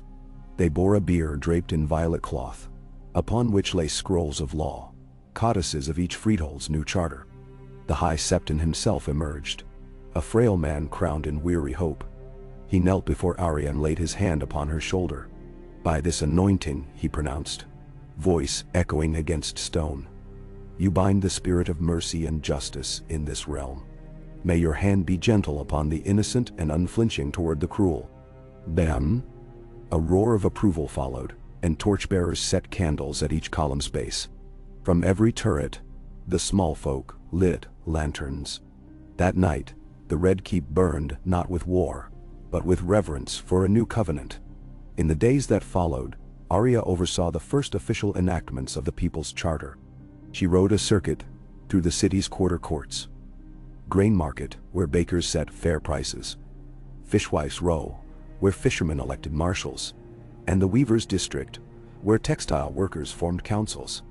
Each gathering convened beneath the hooded candle banner, and each time Arya delivered brief rulings, settling disputes over stolen tools, overruling greedy stallholders, granting pardons where mercy deserved reprieve. Every judgment, recorded by the Weaver's daughter's painstaking hand, became precedent, proof that law could serve rather than oppress. Yet not all welcomed her reforms. In the Lion's Gate barrows, an underground cabal of disgruntled nobles met in shadowed cellars. Lord Ronnet Frey, furious that his family's tithe stations had been closed, paced with died-on fury. "This child Stark's folly will bleed our coffers dry," he spat. His cousin, a Lannister knight disgraced at Casterly Rock, sneered. "She believes she can usurp kings and lords with bread and promises. We shall remind her that Sword's Edge still rules the world." They plotted raids on supply caravans and assassination attempts. But for every Frey blade raised, 100 small folk stood watch. Farmers and smiths sworn to the Brotherhood. One moonless night, a band of assassins slipped into the Red Keep's barracks, whispering through unlocked gates. Their target, Arya's tent. They found only fresh bread and scattered papers, not her. Word reached her in the courtyard. Crude daggers marked with a blood-red hood had been left on pillows. A reminder that justice has its enemies. She gathered Thoros and Beric under the open sky by the Red Keep well. "They came for me," she said, voice low but unshaken. "But they found our people instead." She pointed to the guards of commoners now posted at every gate. No longer soldiers alone, but villagers sworn to defend the charter. "If they wish to harm me, they must first break the will of the people." Beric sheathed his sword. "Then let them try." Thoros unfurled a scroll. "We strengthen the wards. We'll train these new guardians in drills and honor. They will be an army of hearts, not mercenaries." Arya nodded. This land's defense, she realized, would rest not upon cold stone walls, but upon the resolve of its people. Spring's warmth returned, and with it came fresh challenges. Word arrived of drought in the Westerlands. Fields parched after winter's scant snowmelt. Grain prices soared, merchants sought to profit, and desperation lurked at breadlines. Arya appointed Aelys Rivers to lead a grain relief convoy. 200 wagons of surplus from the Riverlands, escorted by the Brotherhood's cavalry. They departed beneath tearful farewells, Arya riding at their head. She paused on the outskirts of the city to address the departing folk. "Take our hope with you," she said, voice steady. "Feed those in need. Show that mercy knows no border. When you return, bring stories of their gratitude. Let us know our covenant holds across the 7 kingdoms." They rode westward, crossing the Blackwater under torchlit watchtowers. They moved like saviors through slumbering villages, unloading grain, bartering fairly, teaching farmers to store seed for the seasons ahead. In each place, Arya held brief councils, mediating disputes and forging new pacts between lords and commoners. News of her arrival spread. The wolf who brings bread. A blessing on thankful lips. Meanwhile, in the capital, Arya's absence emboldened conspirators.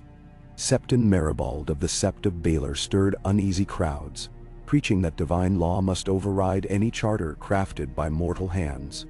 He called for the removal of the People's Charter as heretical, and gatherings swelled in the streets. The city watch,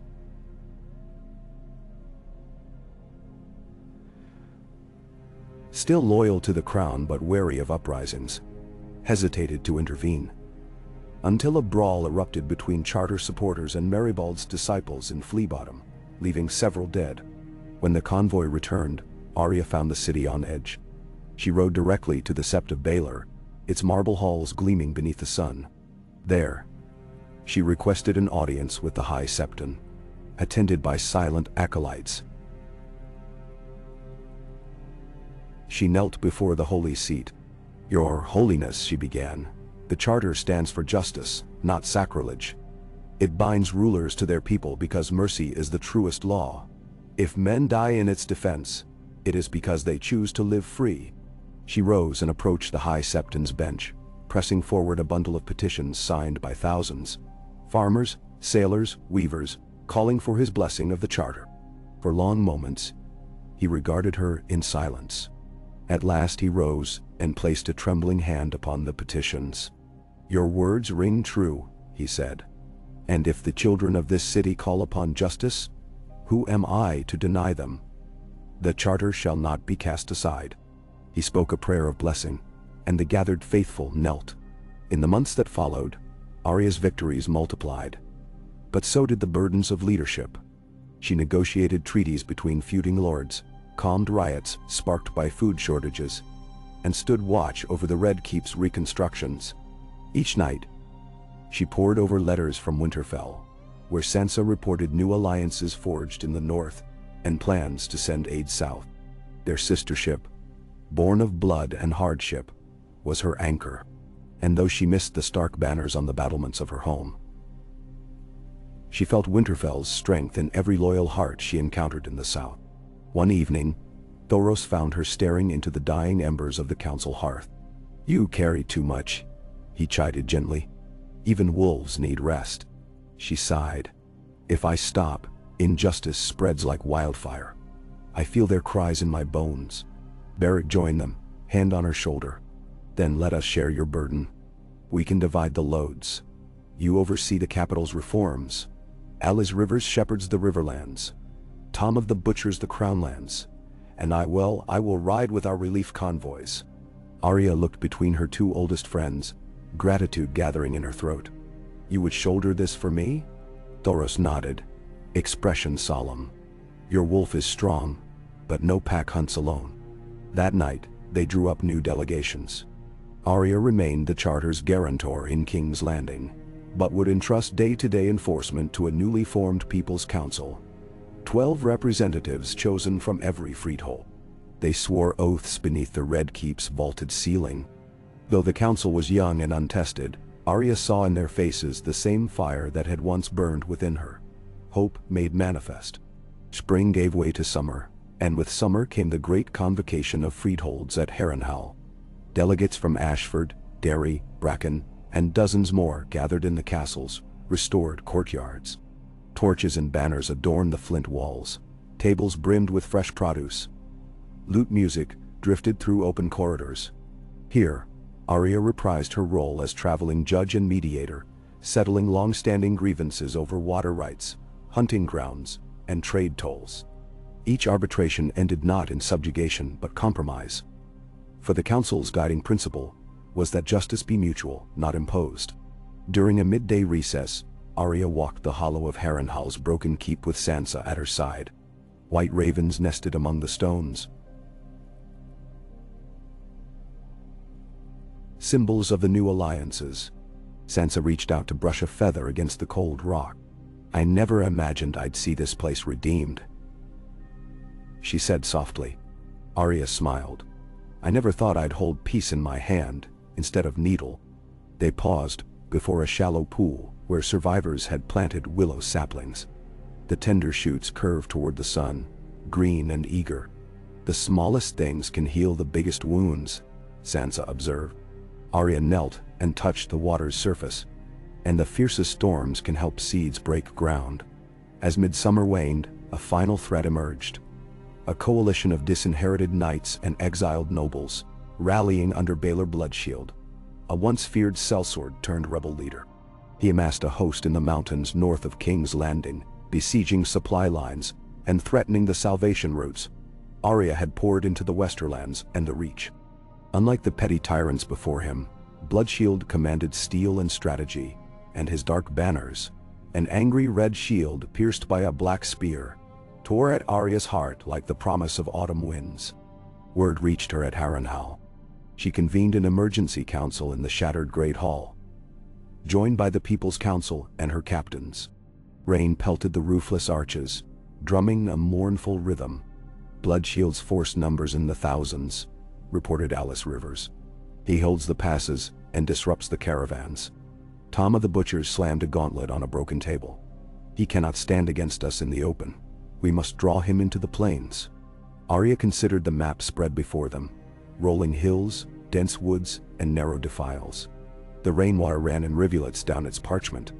At last she pointed to a broad meadow near Rook's Rest, where the ruins of the old flint keep still stood half sundered. We lure him there, she said. We feint a convoy loaded with supplies, leaving a single escort behind. He'll strike for the easy prey. Then we descend from the ridges, archers above, cavalry in shallows, infantry in the woods. He'll be trapped on three sides. Then, Beric tapped his sword. Then thunder and flame will ring through his lines. Thoros closed his eyes. And mercy will be offered to those who lay down arms. They rode through storm-lashed forests, under the gray sky of midsummer's end. Lightning forked across distant mountains, and thunder rolled like drums of war. Arya felt each flash within her bones. At dawn they reached the meadow. The fake convoy, a handful of wagons heaped with empty sacks, stood battered by rain, guarded by 30 weary riders. From the pass, Baelor Bloodshield's host emerged like an avalanche. He wore a helm topped with a boar's tusk and carried a lance dripping mud. Your people's savior, he jeered. I will feed your charlatans' laws to the crows. He raised his flag, and thousands answered. They charged at the convoy. Spears lowered. At that signal, Thoros struck kerosene-soaked brush along the ridges, igniting great pillars of flame. Behind it, archers loosed salvo after salvo into the advancing ranks. Panicked, the rebel knights faltered between shafts of fire and skirling arrows. Then Beric's cavalry thundered from the shallow stream on the east, cutting through their flanks. From the west, hardened infantry, peasants armed with pikes and crossbows, pressed in, shepherding prisoners into cordons. Bloodshield rallied his men under a black banner, but every path out was barred. The rain washed away his hope. When his host broke, he found Arya waiting in the mud, needle poised. Their eyes locked, wolf against boar. Before he knelt and tossed his spear aside, Arya sheathed her blade. Lay down your arms, she commanded, and you will live to see freedom's dawn. Bloodshield bowed his head. I yield. With Bloodshield's rebellion quelled, peace settled over the riverlands like a benediction. Arya returned to King's Landing in triumph, but the capital itself had transformed in her absence. The People's Council sat permanently in the Red Keep chambers, hearing petitions each sunrise. The Grand Sept hosted multicultural festivals celebrating every faith. The City Watch, once a mere arm of royal decree, now swore oath to protect every soul, noble or serf, under pain of law. Even the gold cloaks had been reformed, their ranks enriched by freedmen's sons, their loyal badges bearing the candle and hood alongside the stag of the crown. One late summer evening, Arya stood on the battlements of the Red Keep with Sansa and Bran, now returned from the north to advise on matters of governance. The city below hummed with life. Lantern-lit taverns spilling laughter, markets alive with exotic spices, ships gliding like swans on the river. The sun dipped low, painting the sky in bruised purple and rose. Sansa laid a hand on Arya's shoulder. You have done what few could dream. Bran closed his milky eyes and smiled. The North never doubted you. Arya looked between them and felt her soul settle. The realm is not perfect, but for the first time, it is ours. All of ours. They stood in silence as the final light faded. On the parapets, the hood and candle banners fluttered gently. The People's Charter lay sealed in the Great Hall, bound for all time. And as night enveloped the city, a single candle flame burned unwavering, a beacon to every heart. That justice tempered with mercy was a power no sword could conquer, and that the wolf in the wood would never abandon those who dared to hope. And now, the first chill of autumn had begun to creep into the night air when Arya Stark finally allowed herself to stand still long enough to feel the weight of all she had wrought. From her chamber in the Red Keep, she watched lanterns flicker in the courtyards below, each one placed by a freehold, a silent promise that the people's charter lived on in every ward and alley. Yet even as celebration spilled through the streets of King's Landing, she sensed in her bones the stirrings of fresh unrest.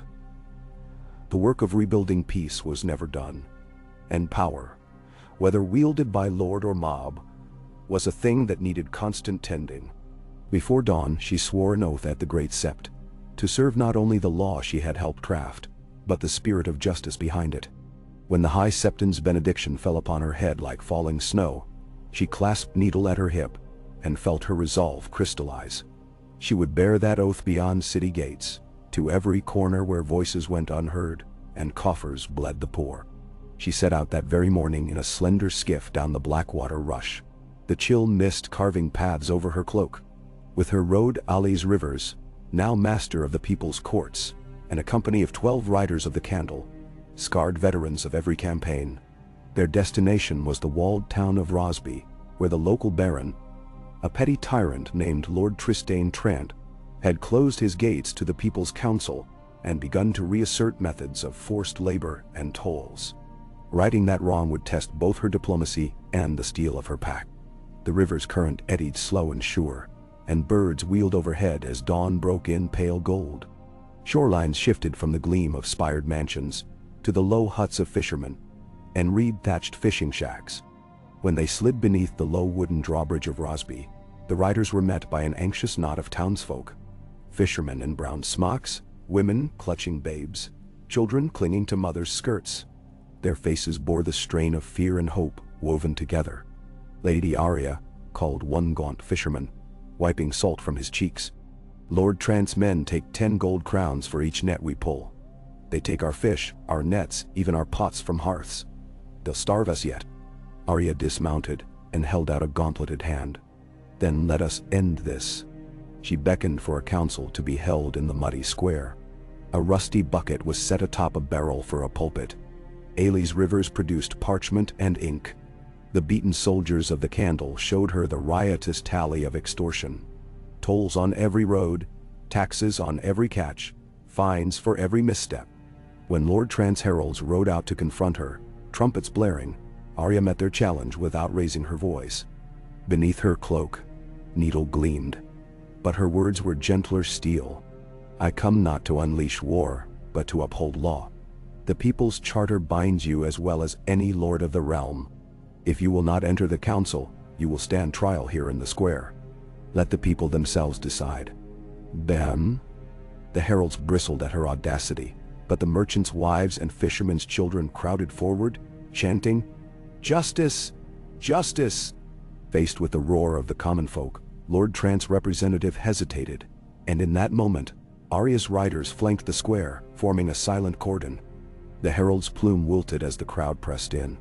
The merchant's wives stood at Arya's elbow, shaking fists at the herald. He lowered his trumpet in surrender. By midday, the charter's articles had been read to the people and to the heralds alike. Under the watchful eyes of fishermen, maids, and stable hands, each now council member, Lord Trant's steward knelt beside a barrel and swore to abide by the council's decrees. Tolls were abolished, fish levies repealed, and a small council of 6 townsfolk, elected that morning, took a chair in the old hall to adjudicate future grievances. Children danced in mud, fishermen hefted nets, and women raised their voices in thanks. Arya accepted a rough-sewn fish baked over an open flame, smiling as she bit into its smoky flesh. It tasted of salt and victory and the cold dawn she had braved. For weeks, she traveled the river road, moving from town to town. Duskendale, Aegon's High Hill, Pyrgos, each a microcosm of injustice in need of new governance.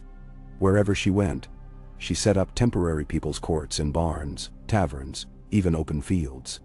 She taught men and women to read the charter's articles, helped them form selection committees for their new councils, and oversaw the appointment of magistrates. She quelled skirmishes between desperate villagers and disgruntled guards, always pressing mercy upon those who surrendered and swift justice upon those who resisted. In Pergos, a merchant lord named Otello Dalt, who had been hoarding grain in silos to sell it back at starvation prices, was brought before a court of 6 weavers and 2 shipwrights. Narrow-eyed children, peering through broken lattice windows, watched as Arya read from the treaty. Article 9. No tax shall exceed the means of survival. Every levy must be approved by the local common council, representing the small folk. Then, when Otello sputtered about maintaining his merchant line, Alice Rivers pointed to the gaunt faces of dock workers. The charter was not written for your coffers, Lord Dalt. It was written for them. And when he balked, the newly appointed magistrates ordered the release of 2,000 bushels into the public storehouse and a fine of 400 gold stars. Just enough to force him to open his vault, but not enough to ruin his business. The merchants' protests fell on the stones of the court like pebbles in a pond. Birds wheeled above the rooftops, and the people cheered. Arya watched from a bench, her dark hair braided stiff against her neck, as the dock workers, once at his mercy, loaded the grain onto wagons. In her chest, she felt the familiar iron satisfaction of righting a wrong. When at last she turned south, bound for the arbor to inspect the wine ties, the summer sun was high and fierce. The channel between red wine straits burned like wine spilled on white cloth. Vines clung to terraced hills like emerald ribbons. Beneath the red wine banners she found a spicy sweetness in the air that reminded her of happier days, before rage and war had hardened her heart. Yet, even here, injustice reared its head. Vintners who had lost half their barrels to Lannister demands were being forced by new petty lords to give again. So once more the people's courts convened beneath grape arbors. A red priest from Lys joined them, chanting blessing for each freed barrel. The High Septon's envoy oversaw the reading of the charter under draping vines, and Alice Rivers and Arya Stark listened to a weeping vintner's plea. When the decrees fell, barrels returned, fines paid, new commissions formed.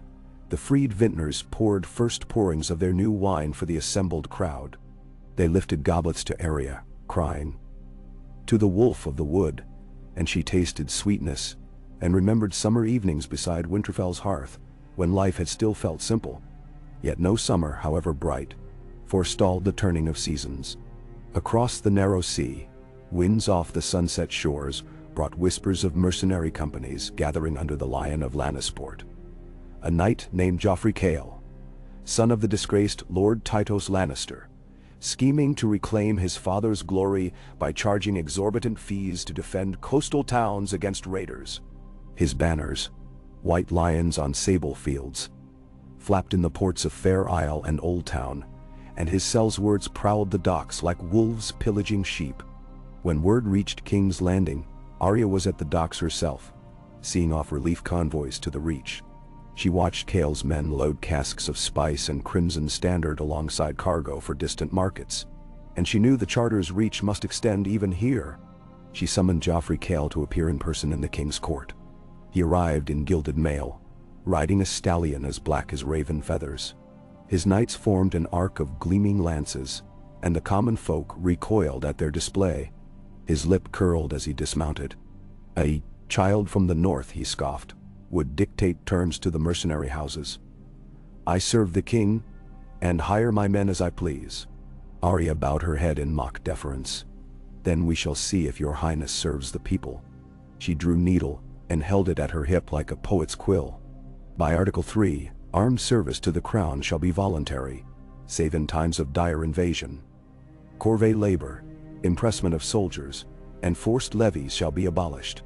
Cale laughed, but when the fisherfolk and dockworkers, now reorganized into local militias, stepped forward, weapons in hand, his mirth faltered. Their makeshift pikes and bows gleamed in the sun, and behind them stood the red priest and a septon in white. The new people's guard. To charge them would be to break the charter itself and face the venom of 1,000 freeholds. He hesitated, then bowed his head.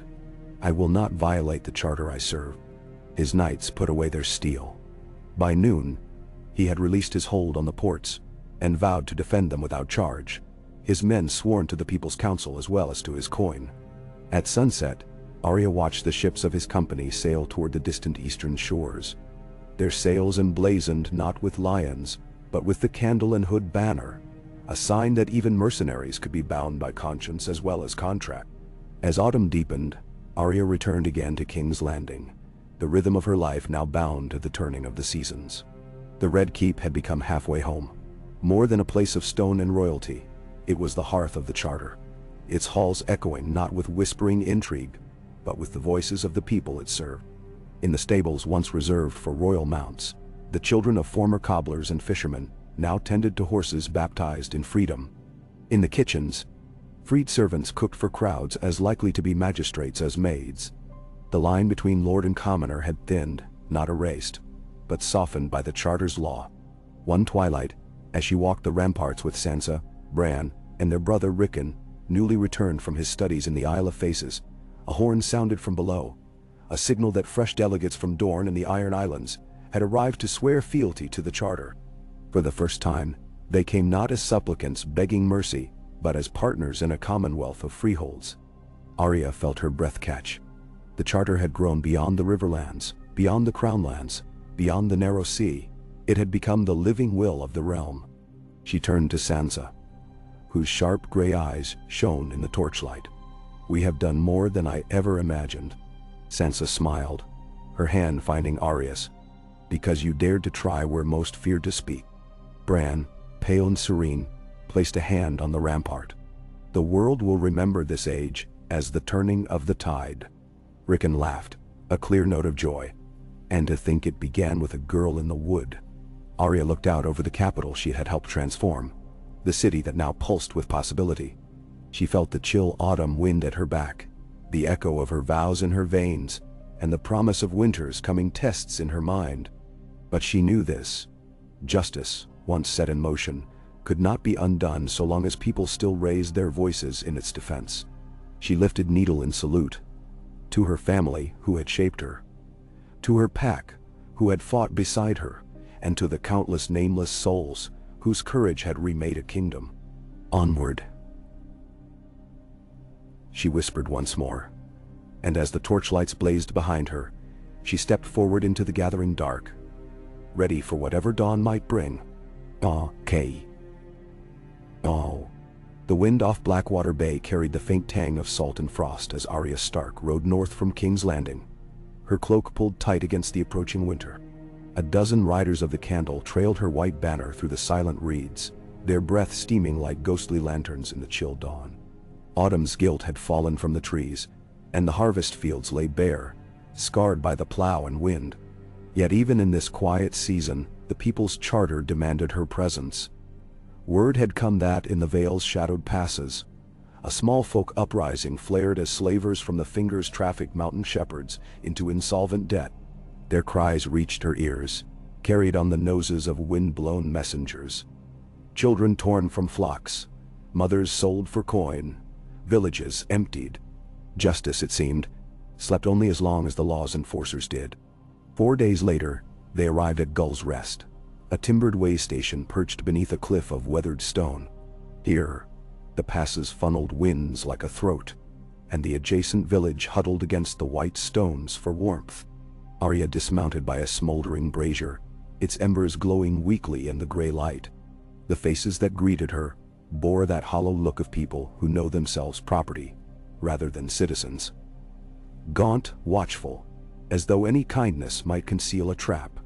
She strode into the village square, needle sheathed but ready at her side, and raised her voice so that every ear could catch its note. "I am Arya Stark of Winterfell, Lady of the Brotherhood without banners and guarantor of the people's charter. No man may sell a fellow soul. No debt may bind a free person into chains. Show me your leaders." A trembling group of elders emerged. The shepherd's widow, the smith's apprentice, and a gaunt boy no older than 10, clutching a ragged lamb's fleece. Each bowed as they approached the brazier's glow. The widow thrust forward a long iron rod, once the mark of her husband's trade, now an emblem of her suffering. "Slavers came," she said, voice cracking. "They bound my son's father and sold him to the Fingers. I cannot pay the coin." Arya's jaw tightened. By Article 3, no forced service or bondage. They must answer before a people's court. She beckoned Alice Rivers to her side. "Summon the council." Within minutes, the riders of the Candle secured the main gate, and villagers assembled in a long barn, its timber trusses echoing their subdued murmurs. Arya took the makeshift bench at the front, beside Alice, and read aloud the charter's words. One by one, the accused slavers were brought in, smirking men in ragged leathers whose pockets bulged with coin. Their leader, a lean man named Balric, spat at her. "The law here is mine to bend. You dare command me?" The crowd murmured. Fear flickered across faces. Arya rose, cloak swirling. "I command the will of the small folk. They stand behind me." She gestured to the assembled villagers. "By Article 2, every dispute is judged by a jury of commoners. Choose your jurors." No. 6 trembling villagers were chosen. The widow, the smith's apprentice, the lamb-keeper boy, a fisherwoman, a baker, and an old woodcutter. Each took an oath, and the slavers, shackled beside the brazier, watched in grudging silence as witnesses spoke.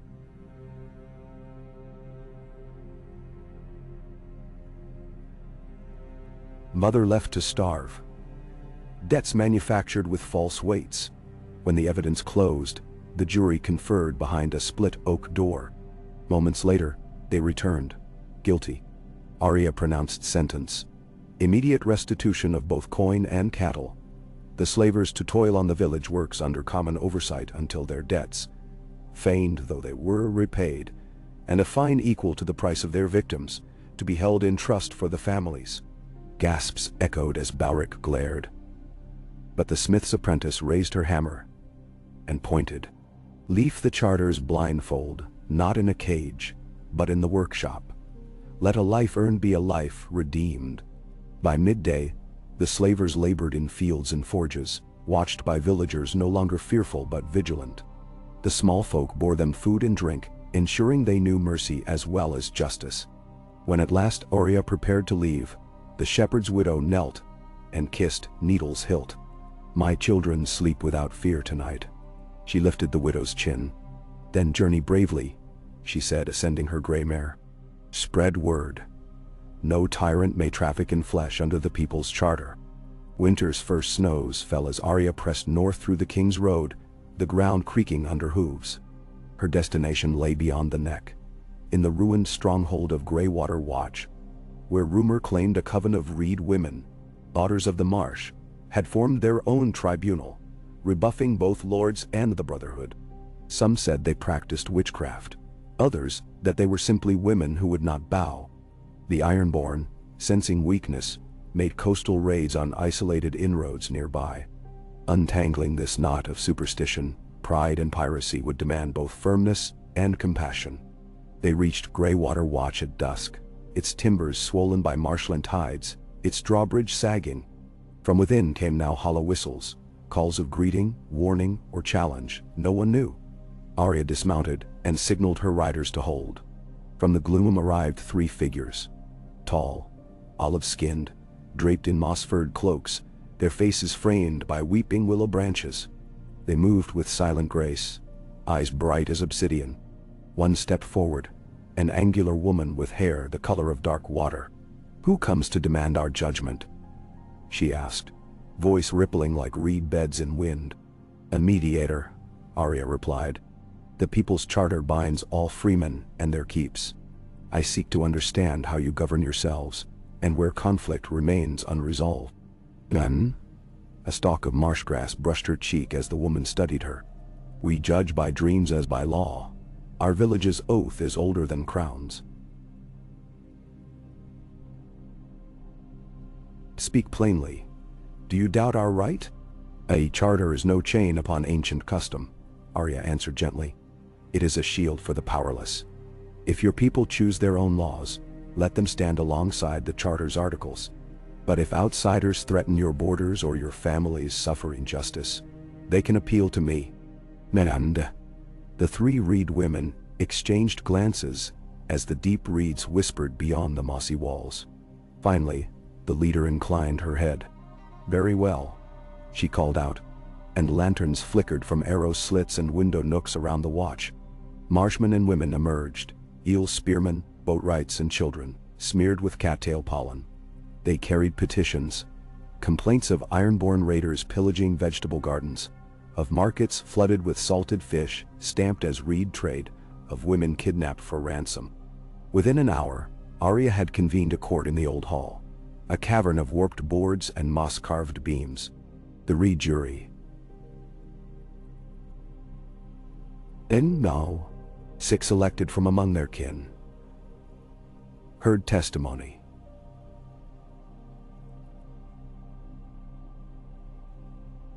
Salted fish mislabeled, gardens trampled, kin taken for ransom. The raiders themselves, captured in netting by Reed scouts, stood gaunt and defiant. When the time came, the Reed jury delivered verdicts. The raiders to return stolen goods, rebuild gardens, and work the tidal marsh walls for a season under Reed oversight. The pirate captains to kneel before Arya and the Charter's code, and fines in iron and amber to be paid to the watch for those who could not kneel. When they protested, the marshfolk pressed polearms behind them as Reed children, once targets for coastal slavers, stood protectively before the pirates, brandishing sharpened reeds. The captains finally bowed. Arya nodded in approval. Justice by law, mercy by choice. In the night's hush, Reed women brought bowls of eel stew and wild weed bread to share. Flames danced in their lanterns, and for the first time, the marsh's strange music carried laughter. Arya realized that law need not be rigid, like winter ice, but pliant as reed in the wind, bending without breaking. By the turning of the year, the People's Charter had reached every corner of the realm.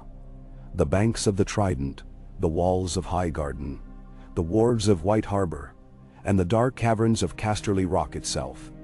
Delegates from Dorne arrived in caravans of perfumed skins.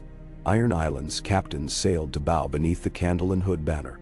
Each pledged to uphold the Charter or face the disfavor of their people, and the vigilant Brotherhood that guarded the promise of freedom. Arya Stark returned to Winterfell in the frost's first glow, the warden of the North's direwolf banner flying beside her own. The Stark gates opened to welcome her.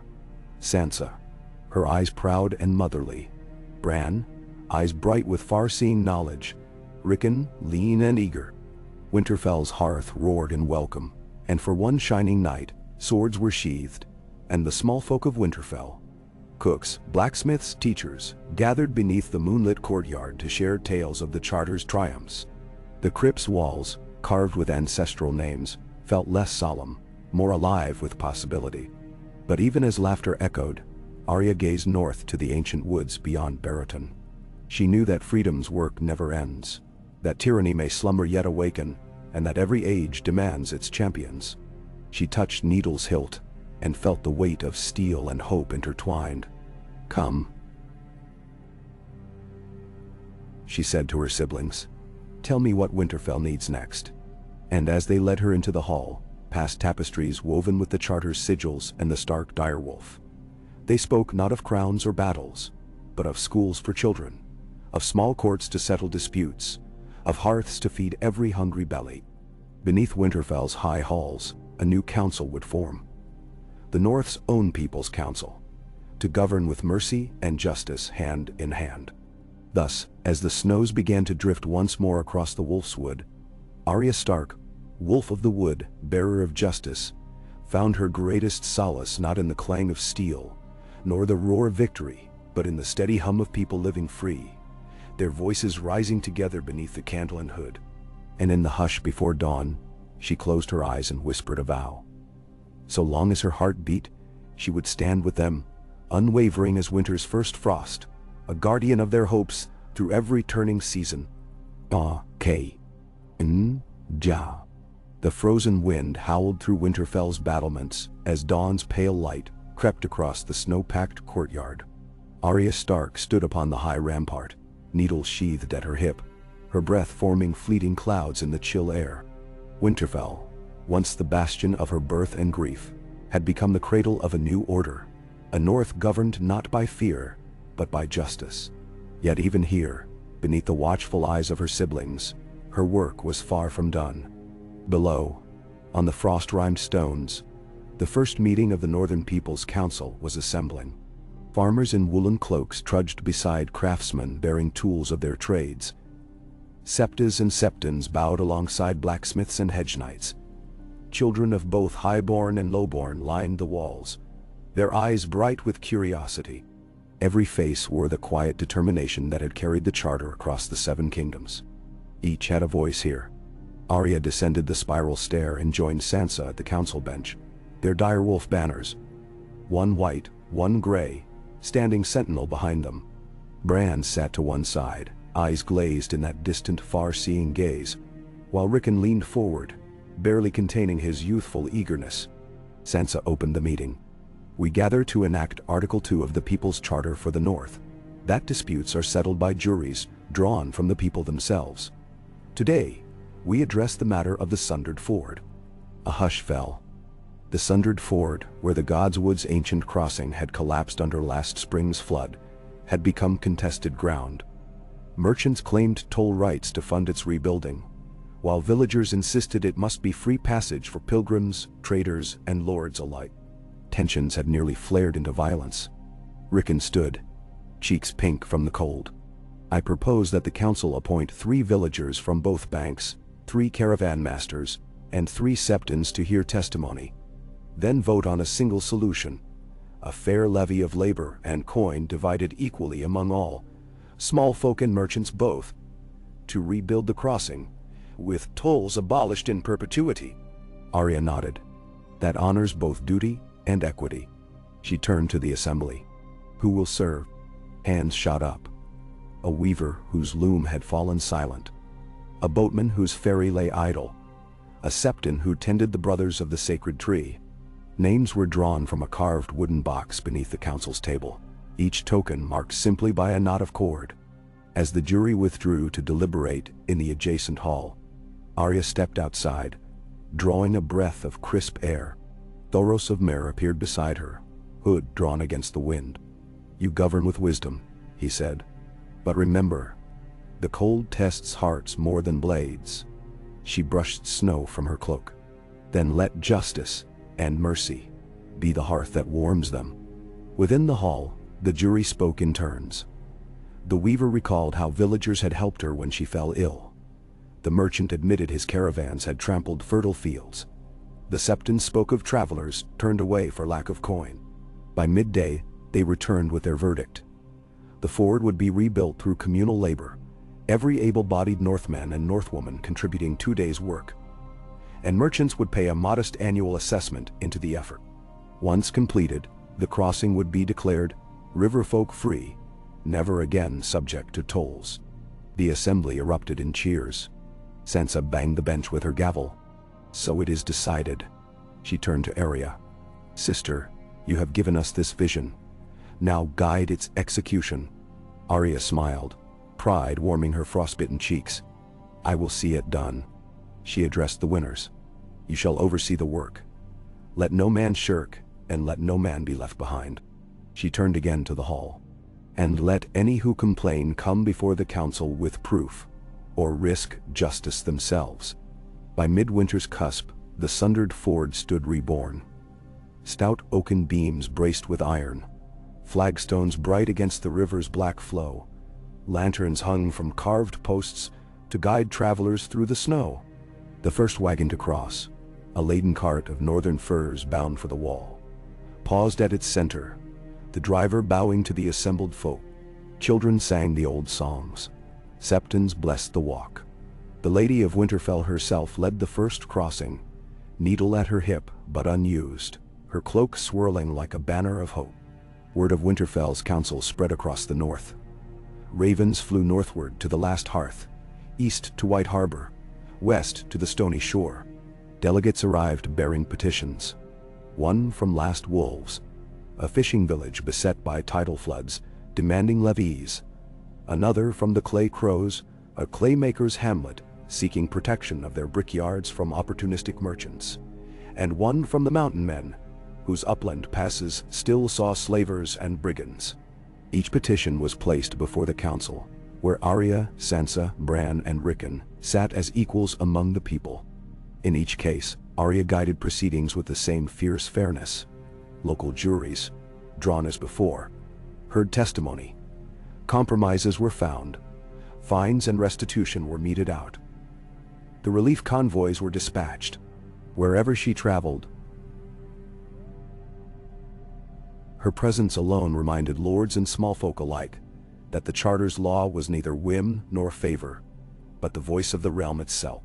One evening, after a particularly harrowing case of kidnapped villagers turned into indentured servants, Arya returned to her chambers to find a scroll from King's Landing. The dispatch bearer knelt, shivering in the draught. "A summons from the Hand," he said, voice trembling. "They request your presence for counsel on the Crown's reforms, particularly on extending the Charter to the Stormlands and the Reach." Arya folded the parchment, her heart sharp with resolve. The Charter had already touched every smallhold but 5, and those 5 seas and mountains away were bastions of entrenched power. To press forward now would require diplomacy and courage. She cradled Needle's hilt and whispered, "The wolf must not rest." 3 days later, she rode south once more, accompanied by a smaller council delegation. Alis Rivers, the Weaver's daughter, and 2 representatives from the Northern Council. Winterfell's snow melted into the mud of the King's Road. Fields blushed with thaw. At Storm's End, Lord Renly Baratheon himself awaited her beneath his ancestral banner. The castle loomed like an immovable cliff, its walls ringing with steel and shadow. Renly, tall, handsome, golden-haired, greeted her with courtesy. "Lady Arya Stark," he said, voice warm as hearth-fire. "I heard of your council's deeds.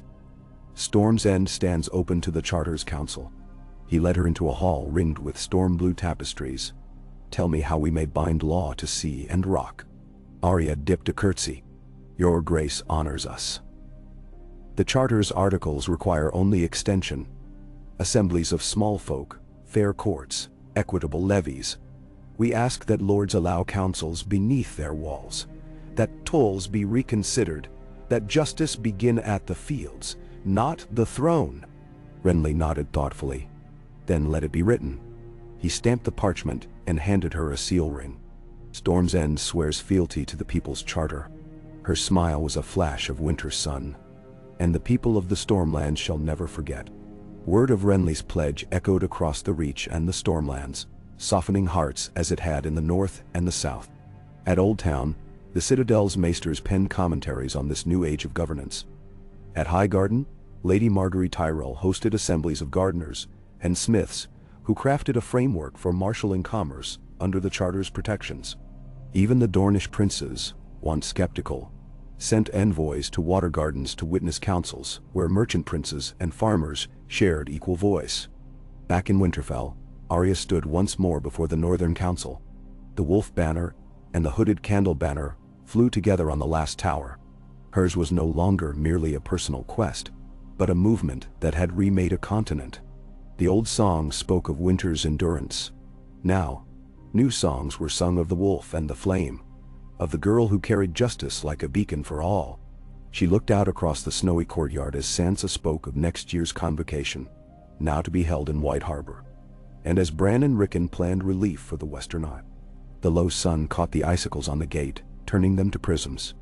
Arya's breath misted in the air as she raised needles tipped to the sky.